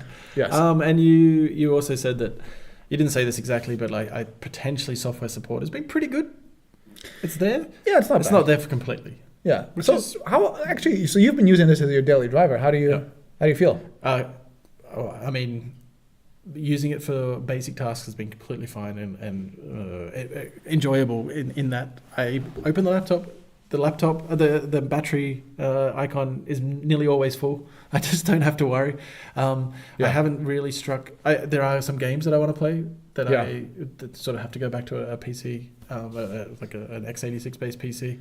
But in my head, I've already been resigned to the fact that this is not a gaming laptop. Yes. This is not a laptop that I'm going to solve all my problems with. I'll have a desktop for that. So I don't know if that's satisfactory for everyone, the entire user base, but I think I don't want to see reviews in 2025 saying this laptop doesn't support some games because it's sort of not really a critical point, in my opinion, for why this laptop is good or not. It's just kind of like a factor. Yeah, it just is. Yeah, so it's kind of like buying a Mac. Like, okay, you also don't have all the game support. Like, people still find value in a Mac. That's right. It's really good as long as you don't expect it to do everything, which is still the joy of if you own a Lunar Lake exactly. laptop. You can get the x86 for that if you want that. Yeah. Okay, so moving on. Your claim was ActivityPub and the Fediverse is going to gain a lot of steam. And you said we'll see some big new integrations like with Threads. One high-profile company like Pinterest or someone would announce they'll join. Big user uptick. I guess you would say the reality is mixed. I suspect the Fediverse is sort of... Martin and I have chatted a lot about the Fediverse. Anytime he says it, I'm like this. I don't want to hear about it. I'm not that interested in it. But you are a lot more invested in the concept, and I think fairly. It's just, for me, it's just like hearing about something that I just want to use the app. I don't need these interconnections. No, I totally get it, and I think there's an element to the Fediverse that is the same, that it is like open source software or like privacy respecting encrypted communications or whatever, which is that the people who care about it deeply, and they think it is almost the only thing that matters. Yep. And then the people who don't care about it, like there's nothing you can do, nothing you can say to make them care about this concept. Like, you've pitched them the idea, they've heard it, and they've already chosen not to act on it. So therefore, they'll not act on it in the future. Yeah. So I think the only way that anything like federated social media will win is if there's a usability benefit to doing it. Like brief summary to those who don't know, the Fediverse is named for the concept that social media platforms are not platforms, but there's sort of a protocol that allows different companies and different services to interact with each other. And then you could end up with something like Mastodon, or different servers within Mastodon talking to each other, but then also Mastodon talking to Threads. You could follow people through each other throughout the services and so on.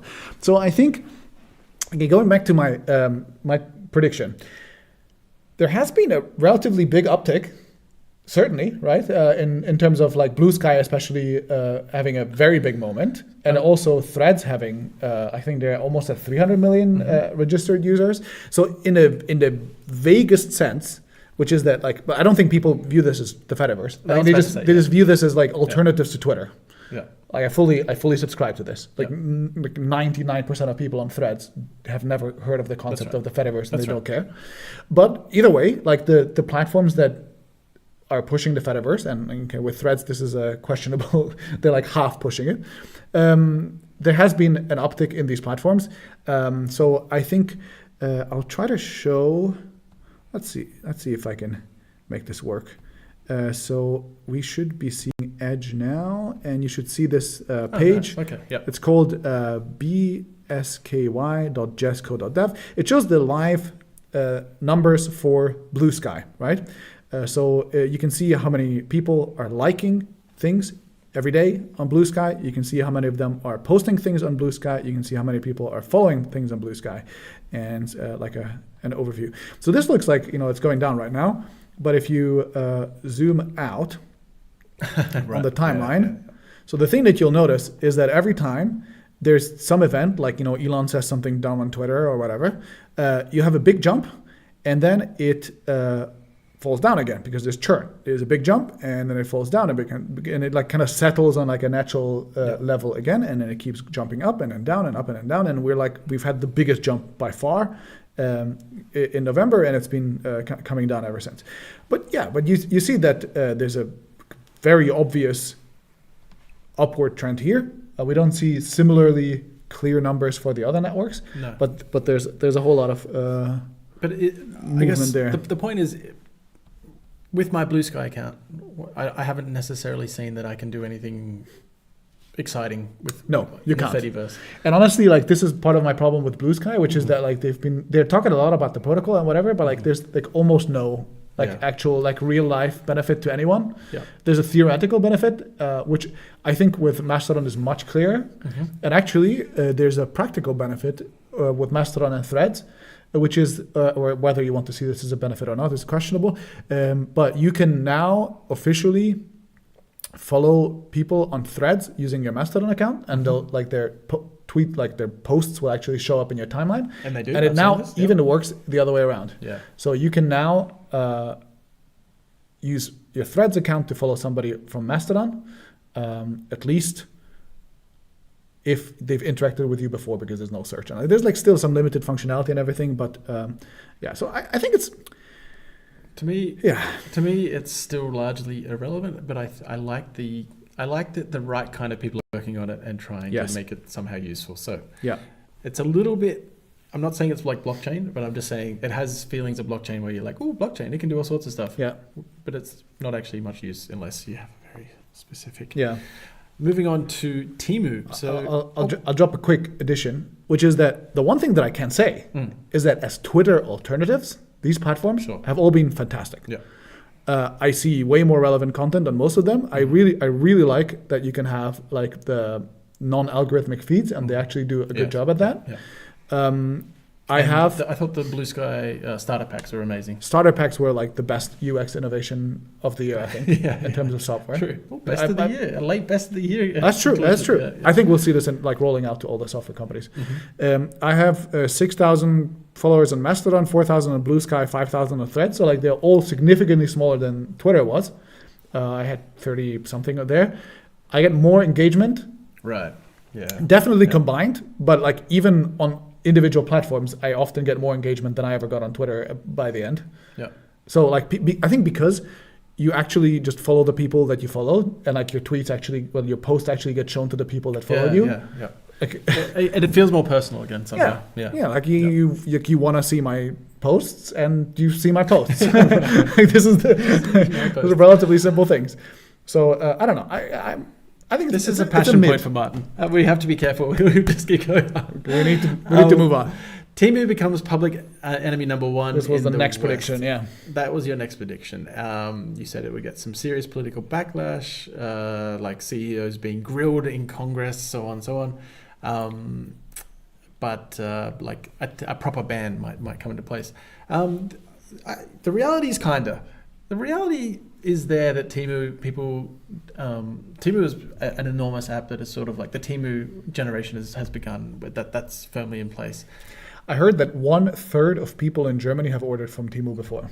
I mean, you see the ad and you're like, that thing's one euro. Oh, that thing's $1. I will actually just buy it and see what happens. I don't think it's become public enemy number one, but it's definitely one of the enemies.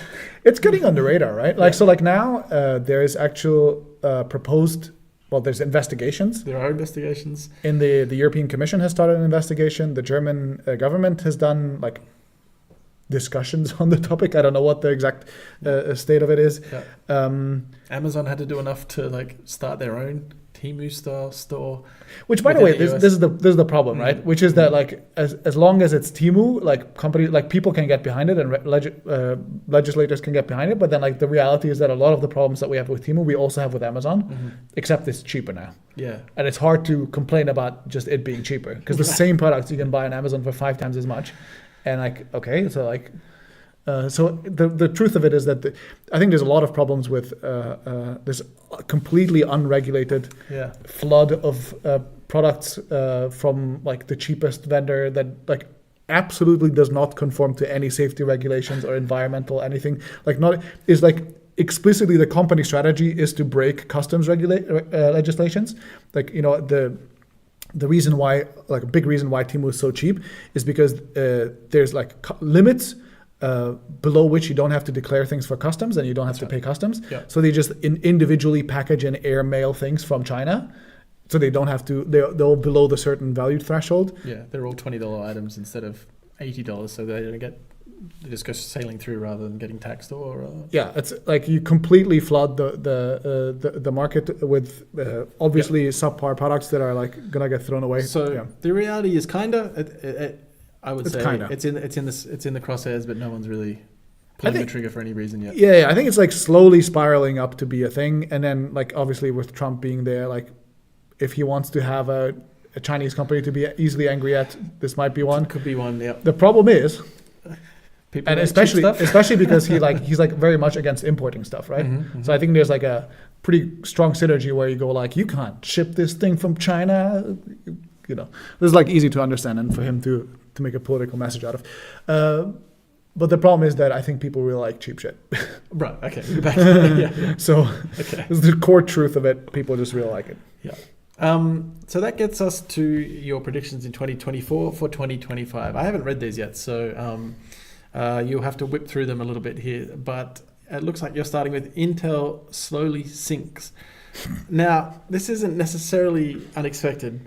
So you made your Intel video on the Tech Avatar channel. I think if you haven't watched that by now, it's a really good sort of summary as to where like Intel's going and or where What's trying to go. where Intel's been and where are they trying to go and what went wrong, etc. So Intel slowly sinks is kind of, would you have said that with Pat in charge or without, and now Pat's gone, do you think this is now worse? And please get into all your points that you've written here. I think with Pat being in charge, there was I don't know what the chances are, but let's say a 50-50 chance of Intel either doing great or like going under. With Pat not being there, I don't see what the path towards it going well is. Because the thing is, Pat had a big bet on manufacturing, and we were just gonna see whether it worked out or not. Like 18A is the node that they had to bring out. It's the node where external customers have to come online, where the Foundry Services has to work on its own as a business. It is where they were supposed to catch up with TSMC. This is like the watershed moment. Like either you got it or you didn't get it. This is what you've like fired everyone for and done all the restructuring for and like whatever.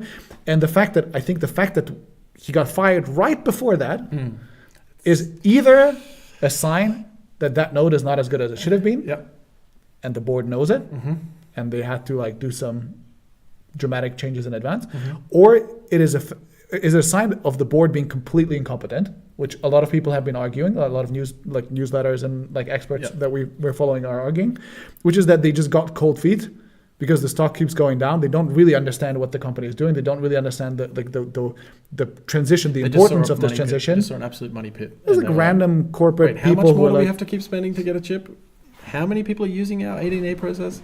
Yeah. So what do you predict here for 18A and so on?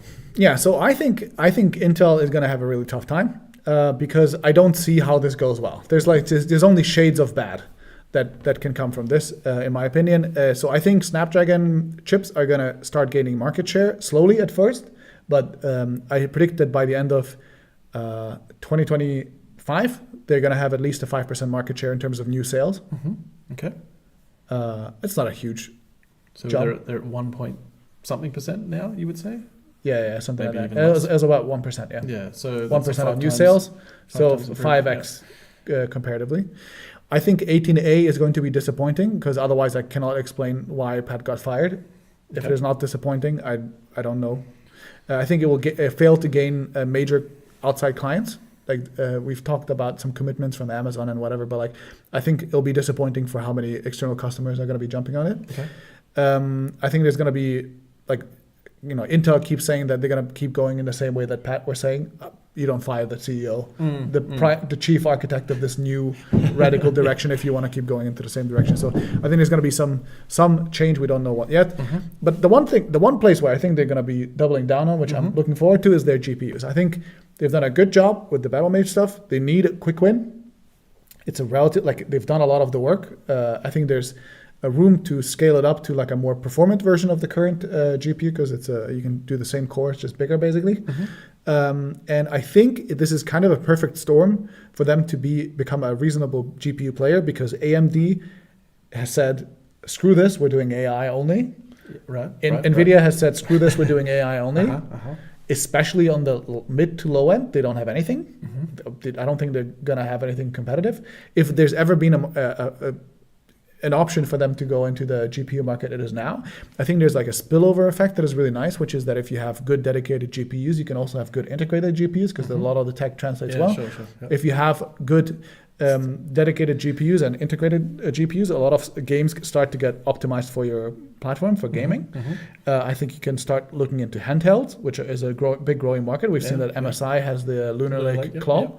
I think we're going to be seeing more of that if the dedicated GPU side works out.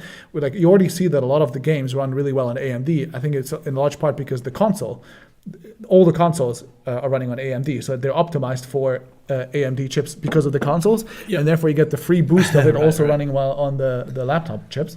And no, so I think you're right. I think the GPU situation, it looked grim for a while. There was signs that AMD and Nvidia really owned it. Intel came along, got a couple of percent, then went away. But the support for the new Battle Mage GPUs has been pretty enthusiastic. I see websites being like at the very top of their headers. It's like, where do I find is it the 380 or the 580? we're like hunting for Battle Mage GPUs. This now. is an amazing turnaround. It's a huge deal. Yeah. I don't know. It's obviously one component of a giant Intel situation, but it's potential to score a few points. So yeah. Your next prediction: smart glasses with displays. Indeed.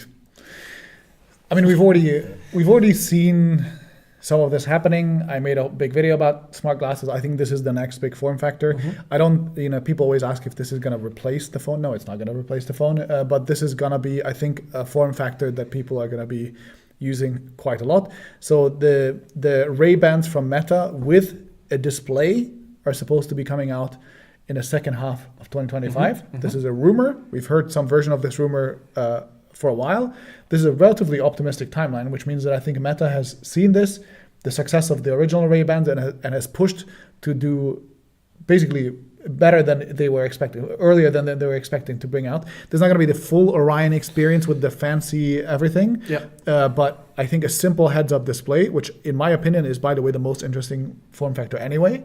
I think putting a whole computer on your face far into the future. I don't like. Sure. I care very little about it. I have a phone already. This is going to be more like the same thing that a smartwatch does, which is that it is quick information at a glance. And I think it's going to be, we're going to see a lot of it. Google is only going to do this in 2026, but I think, so I wrote down that Ray-Ban as a brand from Meta will hit 10 million plus sales. I mean, the Ray-Bans have been pretty successful, and the fact that Meta invested in Luxottica, which is the parent company of Ray-Ban. That was a massive positive sign for that particular niche. They're doubling down. The fact that Google also released this, like, I think this is I've had so many pitches from various companies working on AI glasses, smart glasses. I'm going to be seeing one in Shenzhen in early January. So a lot of stuff. And the reason you're going there, back to Shenzhen, someone was asking, is because you live there. Yeah, I used to live there. Yeah. And we're gonna be doing we're doing a visit of friends, and also I'm gonna be making some videos there. I insist that Martin catches as many different autonomous cars riding around in these places. I'm gonna be trying it. So apparently they just started. Did you send me this link? Yeah, I did. Yeah. They started an autonomous taxi service that goes between cities: Shenzhen, Guangzhou, Zhuhai, and I don't know. Two others, so 4 cities in this sort of region. Where they're trying to at least say, hey, like, we want to be interconnected so that autonomous cars can come between us. So let's all shake hands and now make it happen, please. Okay, keep going with your predictions. I think humanoid robots is the next one. Okay. Very difficult to predict what is going to happen, but this is the point. This is the place where you make bold predictions. Go for it. So what are you saying? We've seen them. We've seen Tesla's ones controlled potentially by someone in a control room. We have seen some very, very interesting Boston Dynamics robotics. So how bold are you going to be in 2025? Yeah. So again, you can replace me with one anytime. Anytime. Just press a button and Tristan's gone. Goodbye. I think we'll see the first one being used, either like for realsies or for like to show the shareholders, because companies have an incentive to do this. But the first one to be used as a humanoid robot in a factory where the company at least claims that this is a real use case and the robot has like real tasks, and it's not just like a demo or like a test thing, but like this robot now places this tray from that thing to that thing and folds 3 cables. Okay, I don't know what but like it's supposed to be like on a level where you can like actually assign it tasks in a factory, and like a company is going to do this for realsies. I mean, 2025, that's bold, but I mean, you got to be there. You got to go. You got to say it. And do you see them coming to the home? Yes. I think we're gonna see the first one in 2025. Well, I don't know if I'd think, but like this is my prediction. I think we're gonna see the first one that is like a real product that you can buy that is a humanoid robot that will be for your home. And whether it will be good or not, I don't know. Presumably not. I think the first one is always kind of meh. Yeah. But like something that you can buy for, I don't know, $30,000 to be in your home, and it'll be pitched as a proper home robot. Right. So it'll be Humanoid. too expensive. It won't be that great, but it'll be there, and it'll start the sort of cascading effect. Of Yes. like, okay. I think this is the next big thing next year. How significant will be the manufacturer of this? Like, is it a tier one that we're talking about throughout, or is it just another company? I mean, Tesla is one of these companies, but like that scale of company, or No. Okay. No, I think it'll be like a tier two, like not Tesla and not Boston Dynamics, which I would consider to be the tier one, like from what I'm aware. saying, like, will there be an Apple? No. I'm not saying that for next year, but like, will Samsung be like, all right, we actually have to do this now, just like the headset, we have to get into it, we have to start. I think we would have known about any of the tier one companies, any of the companies that you're aware of, like the big, like, Samsungs and LGs. If they had been working on a robot, we would have already known. Okay. Just from rumors. So I'm only talking about companies that are already doing humanoid robots. Yeah. They're gonna have a version of it next year that they're gonna try to sell you on, either for the home or for the factory. Gotcha. Can you see a DJI humanoid robot that flies as well? DJI flying humanoid robot. I just had that That idea. is a thought. I'm going to bank that. Any more predictions? Yes, I have silicon carbon anode batteries. This is a thing that you and I have talked about quite a lot. They're in all the Chinese phones, all the flagship phones in China. Mm-hmm. Basically every single one of them. Huawei, Honor, Oppo, OnePlus, Vivo, they all have them. They're fantastic. They make your phones cheaper. Well, not cheaper, the opposite. More expensive, but thinner. This is why all the Chinese phones, there's a big reason why all the Chinese it's phone an increase brands. in density. Yes. It's because you're not using a Graphite? you're Anode? not using graphite in the anode. In fact, you don't have an anode. You're just using silicon metal. So by doing that, you get rid of a portion of the battery, and you're allowing just as much connectivity and so on. So you're adding density. I think there's anode less, but there's also like they There is actually have. anodeless. There's different. There's two different I'm things. thinking of the anodeless type. Yeah, that's another one. Well, so this one is like they replaced the graphite with silicon carbon structures, which they do like carbon like lattices, I think, and then they like somehow add the silicon in between. Because the problem with this is that the just pure silicon shrinks and expands when charged and discharged, and so they figured out that if you make a carbon lattice and you add the silicon in between, then it has enough structural integrity to stay away. And so the anodeless one has a real problem with that, and you sort of like you could have it, but it had to be compacted, which is very, very like not useful for a phone where you want to change the battery sometime, but you need 10,000 psi of pressure or something. So my prediction is that this has been very common in China. It's like they're already in generation 3 and 4 or whatever. None of the like Western companies, so Apple doesn't have it, Google doesn't have it, Samsung doesn't have it. So most of the stuff that we used here, especially in the States, doesn't have it. Mm-hmm. So my prediction is that there's going to be at least one phone. Okay. Samsung Galaxy Z Fold 7. Okay. I want it. Bonus point if there's also a Pixel. Because the thing is, the problem right now is supply chain and getting them in high enough quantities. So I don't think you can do an iPhone yet, because for any iPhone to have a new technology, especially like a hot new technology that consumers would want, you'd need to be able to do this reliably 300 million times a year. Like, we're not there yet. Yeah. But you can make it 10 million times a year, and that is the scale at which a Google Pixel plays, or a Galaxy Fold 7 plays. Yeah. So I think it goes there. And also the other problem is that the companies that are doing this right now are, to my knowledge, ATL, right, which is a Chinese company, TDK/ATL, Japanese-owned Chinese company, whatever. Anyway, all the suppliers for this tech right now are Chinese companies, and I think there's probably some like geopolitical weirdness about getting that into like a Google phone or whatever. Like, I think they're a little bit afraid of the supply chain risks of being super reliant on only Chinese players for a tech. So I think what I'm hoping for is that Samsung or LG or whatever, like one of the international players, will figure out how to do this at scale big enough for one of the let's say Samsung's, to put that in a phone. Makes sense. I like it. I suspect Samsung might be a little bit more beholden to the Korean supply chain, of which there are battery manufacturers, like even Samsung themselves. So, but maybe the Google Pixel is a good safe bet in between. So the reason why I like the Samsung Fold 7 is because we know that it's going to be a slim device. And so this will be the perfect... We hope. Yeah. And it's the perfect like scale, right? Like I think Samsung sells something like 10 million Folds a year. So like it's the perfect scale and it's the perfect device for this slimization. Someone in chat is asking for HMD to get in on as well. And that would be good. Why not? Get those Finnish designers onto some... the problem is that HMD is like the least ambitious. Well, they did Qi 2. Qi 2. Yeah, maybe I'm. And they have repairable design. So I mean, not the least ambitious, but like, I just feel like they're so like their target audience and then the way that they position themselves is so not like the bleeding edge of technology that I would find it strange if they did this. I find their sort of reinvention away from the Nokia branding to have given them a new life, and to at least they're trying things. Yeah. And they want to be somewhat different, and this is a way to at least be a little bit more advanced.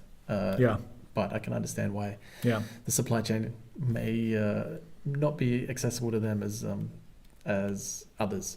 Yeah. I don't have any predictions. I didn't make any, so maybe in another time I can talk about them. We're going to be reviewing these next year, whether I was right or not. Sure. I look forward to that. I'm thinking of predictions, but no, it's far too late. So we have a lot of questions. We also have stuff that people have sent us in already, pre-hand. Let's just do user questions. Where are you at? Yeah, sure. Okay, so I would say if you have a question that you want us to answer, you can drop it in the chat right now. While you guys do that, we're going to be answering a couple of them that we've gotten in advance. And then we'll go back to the live ones. We'll try and do it quick because we'll try and get to more questions than we sort of... So I really like this one, which was from Anderson Silva on Mastodon. The UFC fighter? That's nice. Best product / service that you bought or have been using and no one cares about, aka is completely off the mainstream. Okay, so I don't know, it's not an exact response, but close enough. Yeah. So I've tried, because of my video about Proton, I tried many different Proton services. I thought all of them were like okay or whatever, but like the one that I kept using is actually Proton Mail.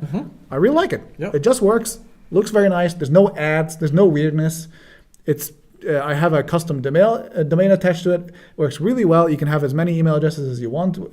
Seems great. Yeah, it's great. Good. Yep. Mobile app is great. Desktop app is great. Nice. It's great. The other thing I really like is the Galaxy Watch 7. Or actually, it doesn't have to be this one, but like I was never a smartwatch person until I figured out this one. So I bought a smartwatch specifically because I wanted to use my phone less. And I figured out that if I have a smartwatch, it can do a couple of things that I need to have a device with me for, but then I can leave the big one out. So I now don't take my phone with me into the bedroom at all, not before sleeping and not after waking up. I can do like the alarms, and if I need to set a reminder or whatever, I can do that from a watch. And also if I go to the gym, I can listen to music, podcasts, ebooks, audiobooks. Can you doom scroll? That's what I'm. That's specifically what I can't do. I do my workout tracking. I do like sets and weights and everything from the watch. There's an app called Heavy, which I really like, that you can like log all of your workouts. It's great. So these are my two favorite things. Okay, nice. My suggestion was, I pay for a bunch of newsletters. So these are not necessarily big newsletters that are like people all know about. I send a daily newsletter for 4 years, so being sort of partial to the newsletter ecosystem is part of me. Like there's one that we have this debate, by the way, that I want to have everything in video form, and Tristan wants to have everything in written form and newsletter form. Newsletter form specifically. So there's one off the mainstream, and it's an Australian tech newsletter called The Sizzle, and it's moving from having one owner who's had it for like 12 years, and he's just sort of giving it to another guy to start running. So that transition is going to be interesting, and next year I'll probably start paying, unfortunately, to Bloomberg for their newsletters. Well, they've had great newsletters for free. So Mark Gurman's Power On, for example, is free, and then it had a little sort of paywall section. And it's not that I'm signing up for his, but they have daily ones on tech, AI, climate, finance, markets. Love them, hitting my inbox. And I suspect Tim Kulpen, he left Bloomberg and he was a sort of an opinion writer on tech, and he was seriously, seriously good. He's just started the newsletter. He's one of the main sources on anything TSMC. Yes, and just like really tap into Asian tech and how things matter. He has a newsletter. It's free, but I suspect he'll probably ask for some money at some point, and I would give that to him because And as for a product, I have a super cheap Android tablet, and while it is a little bit too slow to really not annoy me, I love loading it up with weird apps and APKs, and I can test stuff without being worried, and I can watch stuff without battery drain and all these kind of things. So I don't think it's a iPad level device, but for the Android ecosystem and running, side loading, all these kinds of things, perfect. Question from user: do we have a podcast? So we had one. It was called the Friday Chill Out. Yes, that's right. The problem with the podcasts, and the reason why we stopped doing it, was on Nebula. It was on Nebula, and we tried, and it was also on other platforms, but with a delay. I don't remember. Anyway. We kept it Nebula exclusive for a day or two. Yeah. So the problem with the podcast is that I feel like it's we never got to enough listeners or viewers to make it stand on its own as a medium. For it to be financially be worth the effort, for example. Well, the thing we always come back to is, do we do this or do we make more videos? Exactly. And almost always the answer is make more videos, because it's good, we enjoy it, and it's part of it's an ecosystem we already understand. So I think we both enjoyed the podcast. We really liked it. Yeah. I think people the problem is the people who watched it really liked it too. Yeah, I don't think you don't get a lot of feedback in the world, but the feedback that we got, it was completely fine. So it's hard to know if we will come back for a season 2 anytime soon, or maybe this live stream idea is and all the technical setup. 4 hours of setup to get us here. But we at least know it now. Take a photo of the setup. Yeah. So I like this live stream so far. Yeah. Some other questions. Wait, I saw one before. Will I review a Linux laptop? So we got many versions of this, of have you tried Linux yet? Asking for a friend. Will I review Linux laptops? So the problem is, yes. I have tried Linux on a laptop. The problem is that I use apps that don't run on Linux. Right. As a creator, it's pretty difficult. Some of the apps just don't. And I'm sure that there's alternatives and workarounds, but I'm just really not in the mood for doing that. Yeah. And then the other problem that I have is that I have a desktop which I do gaming on, which runs Windows, and I don't want to have 2 different operating systems. I don't want to have a different one on my. I don't want to dual boot. All of this is just not things that I want. So of course, we could each have third laptops or something which specifically run Linux, and then we can talk more about that. But it's kind of against. Neither of us want to have just a huge amount of tech devices. Yeah, and the other problem is from a content creation perspective, you were saying something about the Fediverse, which I think also applies to Linux, which is that the people who care about Linux care about it deeply, and I think there's a very good reason. Just like for the Fediverse, there's a very good reason to say this is important. People should use this more. There should be more interest in this, and people. Nobody outside of the Linux circles will ever click on a video that is related to Linux. It kind of drives people away. So your total addressable market, you kind of box people out, because it's in the same way that when people start hearing about Fediverse protocols, they'll just stop following you as a creator altogether. Right. Unless this is your niche, which it's not my niche. Yeah. Unless this is your niche, it almost has a negative effect on your. And I think you could do a really, really great video which digs into it. Yeah. It would be one video. Yeah. And then we're on to the next thing. So give the people what they want, but then there isn't that much to give potentially. One question: should I buy a Core Ultra 258V with Arc, an Intel i9 14th Gen, or a Ryzen 80 AI 9, or a MacBook? I am a developer getting new into AI development. Pretty sure you should buy a Mac. Yeah, I suspect a MacBook there is pretty interesting. Why don't you wait until literally 1 week at CES and see what comes out? Because that may change your decision in terms of like products with more tops. That's true. Like a lot of the new Nvidia cards will come out. So like I don't know if those are relevant. The new Intel higher end Intel chips will come out. New Ryzen CPUs. So I'd definitely wait for that. But like gut feel, probably Mac. Sure. I wanted to. What's the weirdest tech gadget app service you've seen? Now that is an open question. I might come back to that one because that is. Like even the LG lamp. It's just we mentioned before. Just the lamp. Yeah, the lamp is pretty high up there. That's enough. A weed lamp. Yeah, but at CES there is a whole. It's called Eureka Park, and it is full of startups. And you see a bunch of weird products there, you tend to have like there'll be one region, and it'll just be the Japan region. It'll be like all these booths with different products from Japan, and you'll be like, oh, I guess like I can have a shower that uses less water. Oh, this is really clever. Like I can clean myself with this hose that just goes on your skin, and it doesn't leave you wet. It just kind of cleans. Maybe I could use that. But like, is that weird, or is that just like a gadget that probably won't catch on except for some old people in nursing homes? I don't know. Okay. I really like this one. Is the camera control button getting axed next year? So I'm supposing that this is related to the Apple iPhone camera control button. I don't think it is getting axed next year. I think, in fact, we'll see the opposite. We've already seen Oppo add one themselves. Yeah, we have. I think a bunch of the, especially Chinese brands, are going to be adding camera buttons.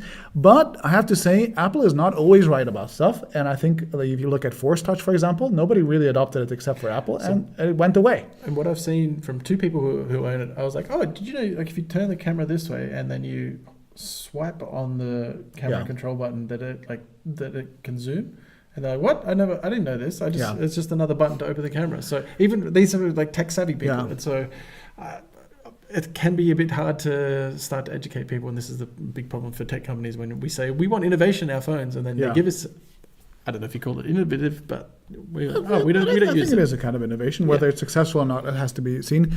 I do think.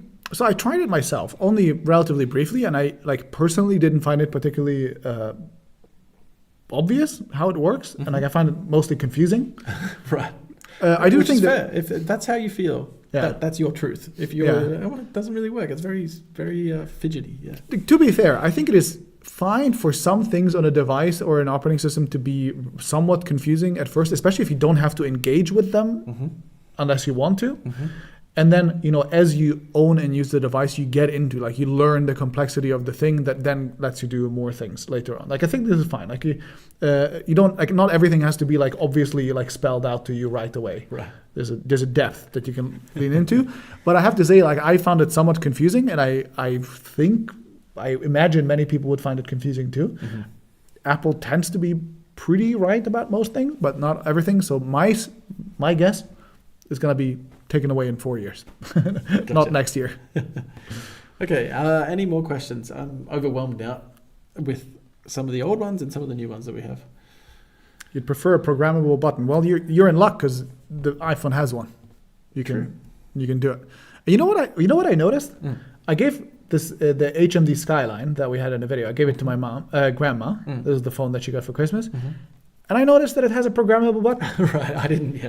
I didn't. You didn't notice it. I didn't notice it. I messed around with it, but I definitely wasn't like, oh, cool, interesting. Interesting. I just set up the phone and I was searching through settings. Yeah.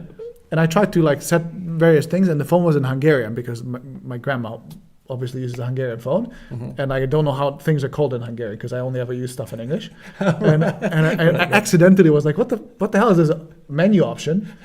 And it has the same element, the same UI as Apple did. This darked out thing with has exactly the same thing. So programmable action button. If you want this on Android, you can get an HMD Skyline. It has MagSafe and a programmable action button. So very good. Yes. Bixby button, exactly. Yeah. Do we think that Intel will be dominant in the mid to low range GPU market? I don't think dominant is the word, but I think they'll have a decent share. This is what I'll say. They'll be a real competitor, I hope, and they'll have a decent share. this is something I think that's possible. I can get behind. I think the hope there is now where there wasn't hope, there is hope. So Yes. I'm open to that. The future of Sony Xperia. And the Xperia fanboys, they're passionate about their Sony Xperia, that's for sure. Yeah. This future doesn't look particularly wonderful, but Sony doesn't have any sign of stopping either necessarily. Which I respect. Like, they just keep duking it out. The problem is, like, every time I try an Xperia, and I've tried a couple of them because my studio mate Killian has them for review. Like, I like a lot of the philosophy behind it, but then like the actual experience of using the camera, like just as a point and shoot camera, has always been relatively disappointing. Right. Like, I think my Z Fold 5, which is not considered to be... Are you saying the software and the way you the go about end result? The end result. Yeah. I mean, I went to a Sony Xperia launch 10 years ago. Yeah. And Sony said, we make the chips, so trust us. We can get the capture technology right. And they never did. Yeah, and I feel like their algorithm was never quite there. No. So. And like I understand that there's like philosophical things, like you want to have a more natural, less processed image and whatever. And sure. I actually like that. Like I can see that in some of the photos, that I like that it's not like a cartoonishly over brightened whatever. Yeah.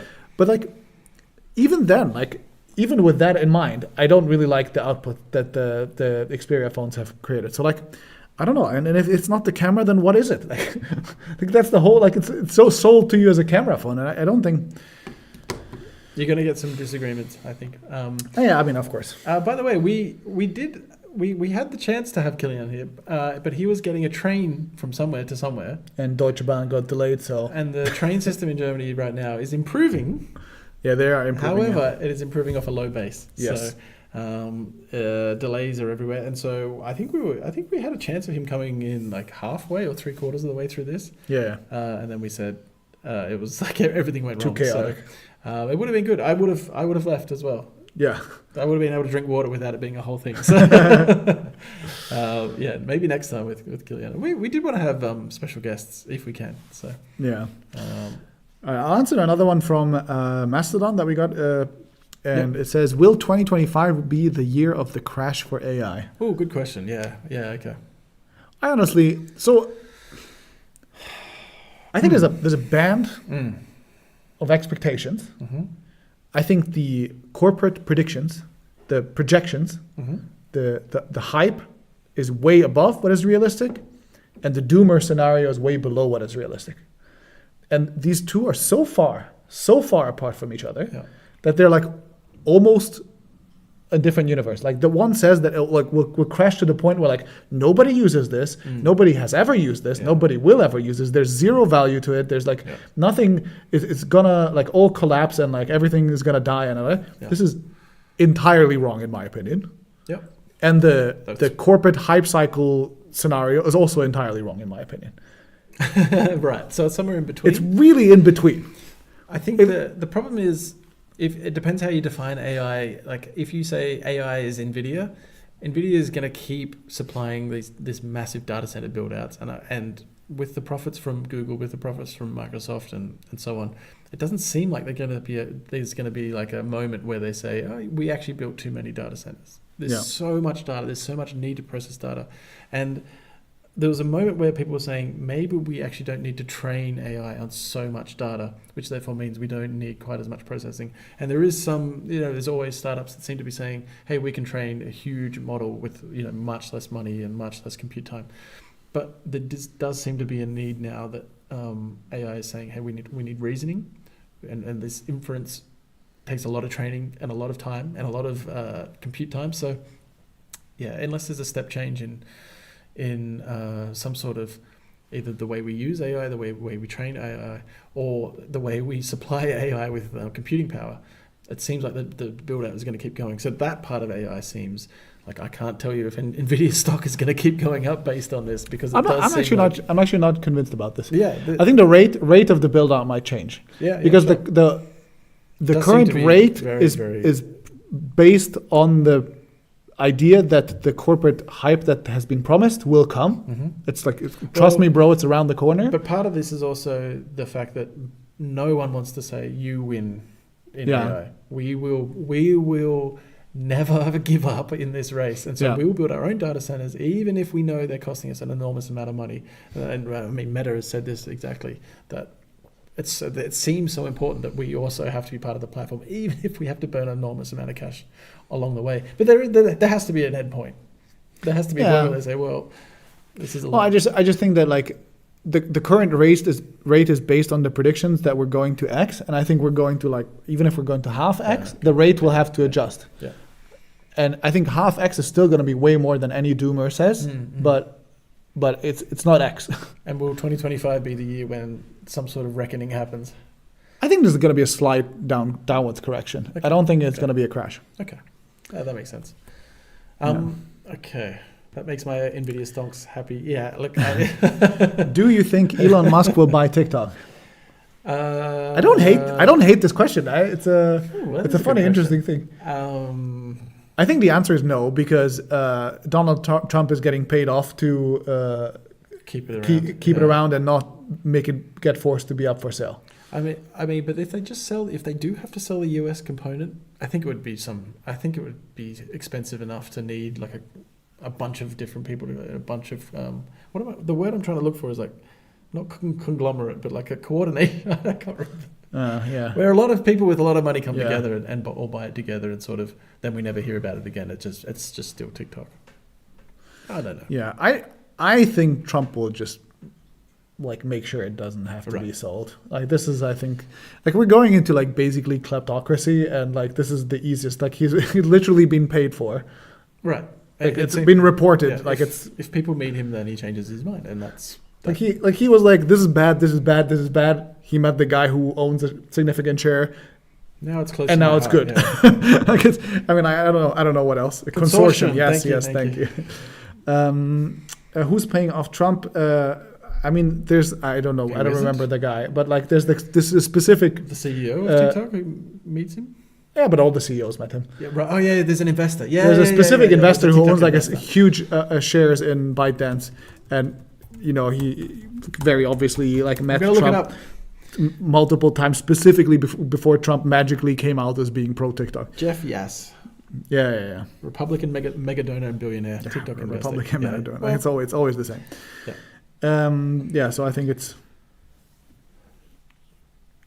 he really wants to own TikTok. I think he's just getting paid. I mean, I understand, for nothing else to change. But I understand the fact that, like, hey, TikTok seems to have a really positive influence if it's saying our message. It can really amplify our message in a certain way, and and honestly, like TikTok benefits the politicians like Trump, because I think it is extremely easy to create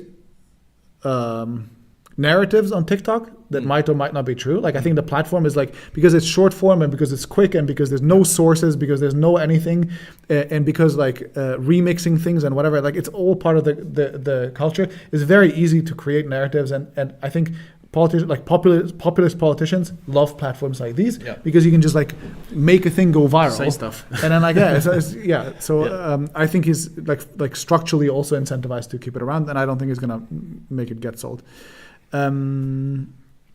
What else do we have?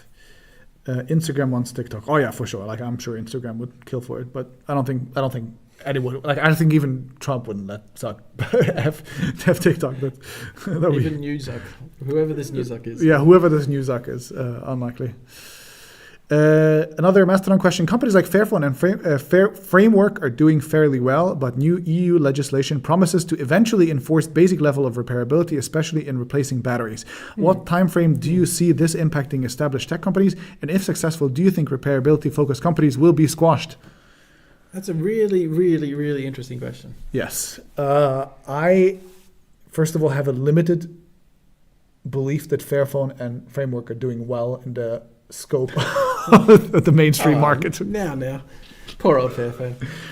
I mean, they're selling like 300,000 units per device, which each device is like their main thing for 2 years. But are they impacting the the conversation in terms of repairability Yes. and trying to and fairness in, Yes. in sourcing. Yeah, which I think is the main point.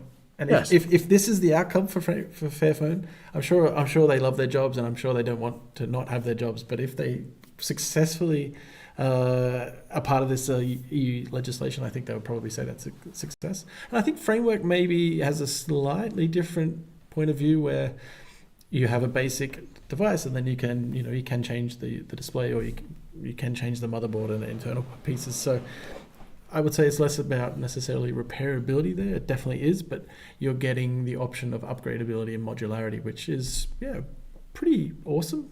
But I haven't seen a framework yet that makes me say, yeah, that's the one I want. Despite I love the idea of being part of the community. Yeah, I'm actually, I don't think I'll ever be a Fairphone person, just because like their phones are so. Well, I mean, unfortunately, like I want the bleeding edge. That's where I'm at. Yeah, but Framework, like, if they like combine things in a way and they get the right chip and whatever, like, yeah, I can see it happening. Tandem OLED display. I mean, tandem OLED. Let's go. What else do we got?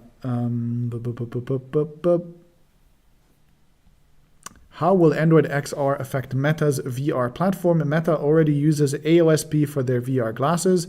Will they become a Google partner, or will they stick it out alone? So Meta has specifically tried to become a Google partner for many years. They've publicly stated that they've asked Google to let them use the Play Store and various Google services on the Meta platform, on the Quest.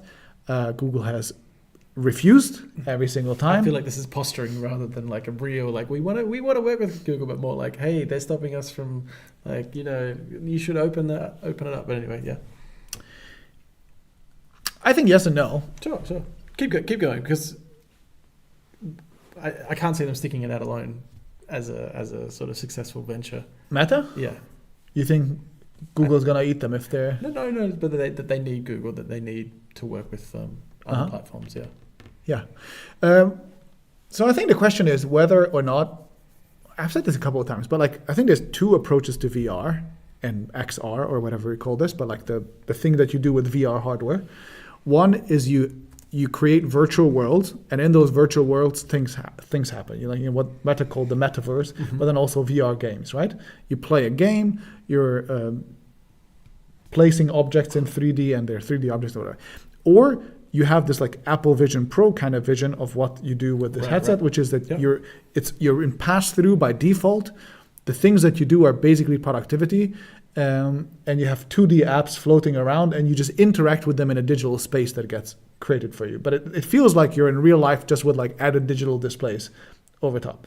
I think Google is very clearly positioning Android XR to go into the Vision Pro camp. This is what they've demoed. Okay. Yep. And this is their strength, because they have the whole Google Play catalog of all the 2D apps, and also Gmail and all the powerful Google apps that of course you want to have, right? It has your personal context and whatever, which is most useful in the general computing sense. It is not that useful for gaming, right? Like my Gmail info and like Google Meet and whatever is not that useful. But in like if I want to use this I'd say the Vision Pro is a computer, and the Quest is a game console. Right. The Google stuff, the Google universe, all the things that Google has is useful as a computer. It is relatively irrelevant as a game console. I think Meta has a huge lead in the game console department. Google has a huge potential lead in the computer thing.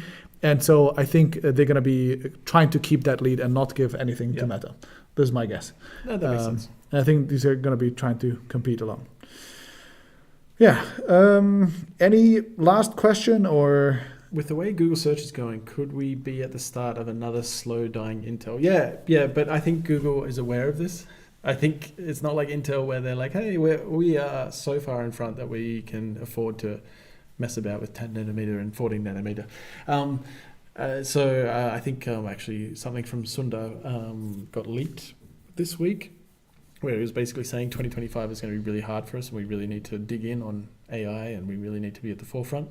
I can't remember exactly what it said, but paraphrasing it as that.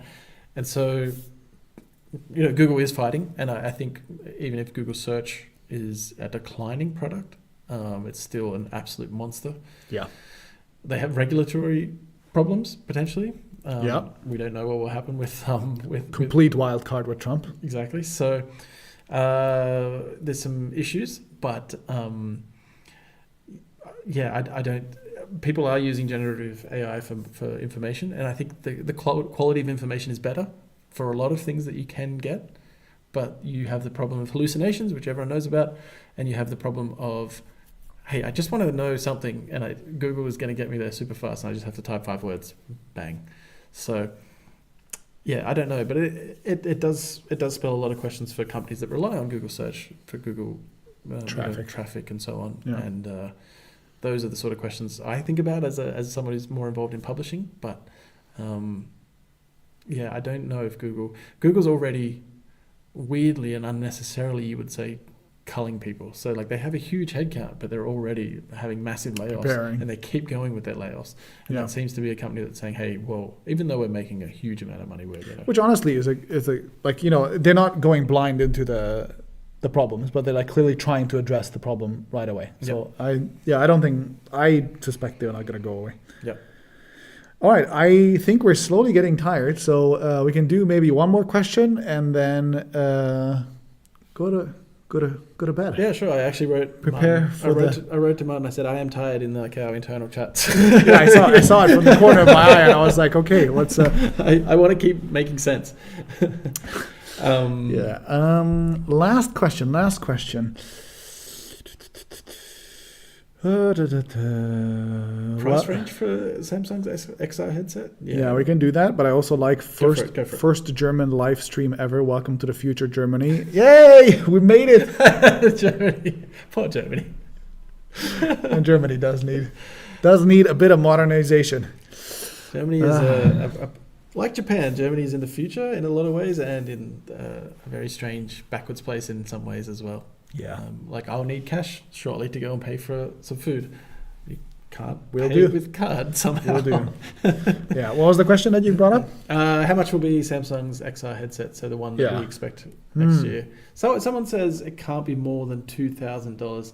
Paul Atreides from the June franchise says it's can't be more than $2,000. I mean, I get that. I get why you think you're stuck in like how can you make it even close to Apple's expense? Okay, so there's a couple of pointers that we have. Mm-hmm. One, it uses the Snapdragon XR2 Plus chipset, if I remember correctly. That's right. So it is the same tier of a chip as the Meta Quest. Mm-hmm. So you're gonna have the same performance tier as a Quest headset. Yep. So that kind of is one of the things that like brackets it in, right? It can't be cheaper than a Quest. I don't think there's any way that's going to be cheaper. Mm-hmm. It's definitely not going to be as expensive as the Vision Pro, which has an M series chip and an R chip, like a special extra chip for like latency, whatever. Yes. So I think it's like definitely between the two. I also think it has to be cheaper than the Vision Pro. And I think maybe the Meta Quest Pro is also a good guide because that was how much was Meta's. that? Do you remember? It was about $1,000. Yeah. Okay. Oh, you think it'll be about $1,000 as well? The Samsung Yeah. headset. That would be attractive at least. That would at least make people be like, no, how much is it again? Shut the phone away you go. Okay. Yeah. I'd guess that like 1.5K is the highest you'd go. Assuming they don't have a front display like Apple did with the... No, they don't. So they don't have that. They don't have the extra chip. I want it to be accessible. I think like 1,000 would be something, and maybe 1,500 if you want to go for a stretch goal. Yeah. That's my guess. Okay. But I think they want to position this an ambitious device. Right? I think they don't want to position this as like a Quest competitor. Yeah. Where you like fight on the margins. You want this to be more like an Apple Vision Pro competitor. So you have to have there's this thing called price signaling, right? But I was wondering if I was gonna bring this up to you. Yeah, this is something you've said for a long time, and you made videos on it, and you want a premium device, and part of having a premium device is the number associated with the device, and when it's $1,000 the price tag positions the device in the mind of the consumer, right? Yeah. And so I don't think they want to go too low. But also they don't want to go too high. Yeah. So I think 1,000 to 1,500. Yeah. Thank you for being such a well-behaved crowd, as Maya said, self-moderating. Thank you, Maya, for moderating. Thank you so much. Yeah, it's been great. It's been great to read your comments. And even when we say occasionally we're babbling, I think it's great to be like, yeah. Thanks for really nice. You caught us out on that. So that's great. That was really nice. But yeah, thanks 2 everyone. hours and 18 minutes. I saw my dad said something. Your dad? at some It's point. the whole family stream. The whole family stream. No, it's nice. That is fantastic. And I think it's been warm and cozy thanks to The Yule log has been keeping us warm. Samsung's QD OLED technology. It's a little warm actually. I like very slightly. Yeah, not too bad. Not too bad. Yeah. Like some TVs used to like radiate heat, right? Yeah. I'm sure that was there's good some for us. efficiency gains. Efficiency gains for you. All right. Thank you for the fantastic year. It was lovely to spend it with all it's of been you. great. And we'll be back with the regular videos Next week. Next week. I have to say I'm gonna be You will be in skipping China. one a week Yeah. when I am in Malaysia. Okay. After China. On the China adventure. Well, yeah. Which includes Malaysia. Yeah. So I'm going on a big journey, and one of those weeks I will not be having internet on a Thursday and Friday, so I'll skip 1 week, but everything else will be as planned. Yep. Tristan's going to be at CES. Yeah, I'm really looking forward to it. And I honestly, you can cover things better being at home in your house, watching live streams and seeing what's coming. But there's nothing quite like being there and actually talking to the people and taking photos and feeling, that actually feels pretty good. Yeah, interesting. So we get that nice mix with Martin here, out at home base. So yeah, it's going to be great. Yeah. All right. Then I will. How do we press end this thing? Okay. I'll press. I think so. I'll press the big red button that says end stream. Do that. Thanks, I everyone. hope nothing collapses. If it does, it was nice knowing you. Let's go let off some fireworks. Bye. See you all. Bye. Cool. Whew.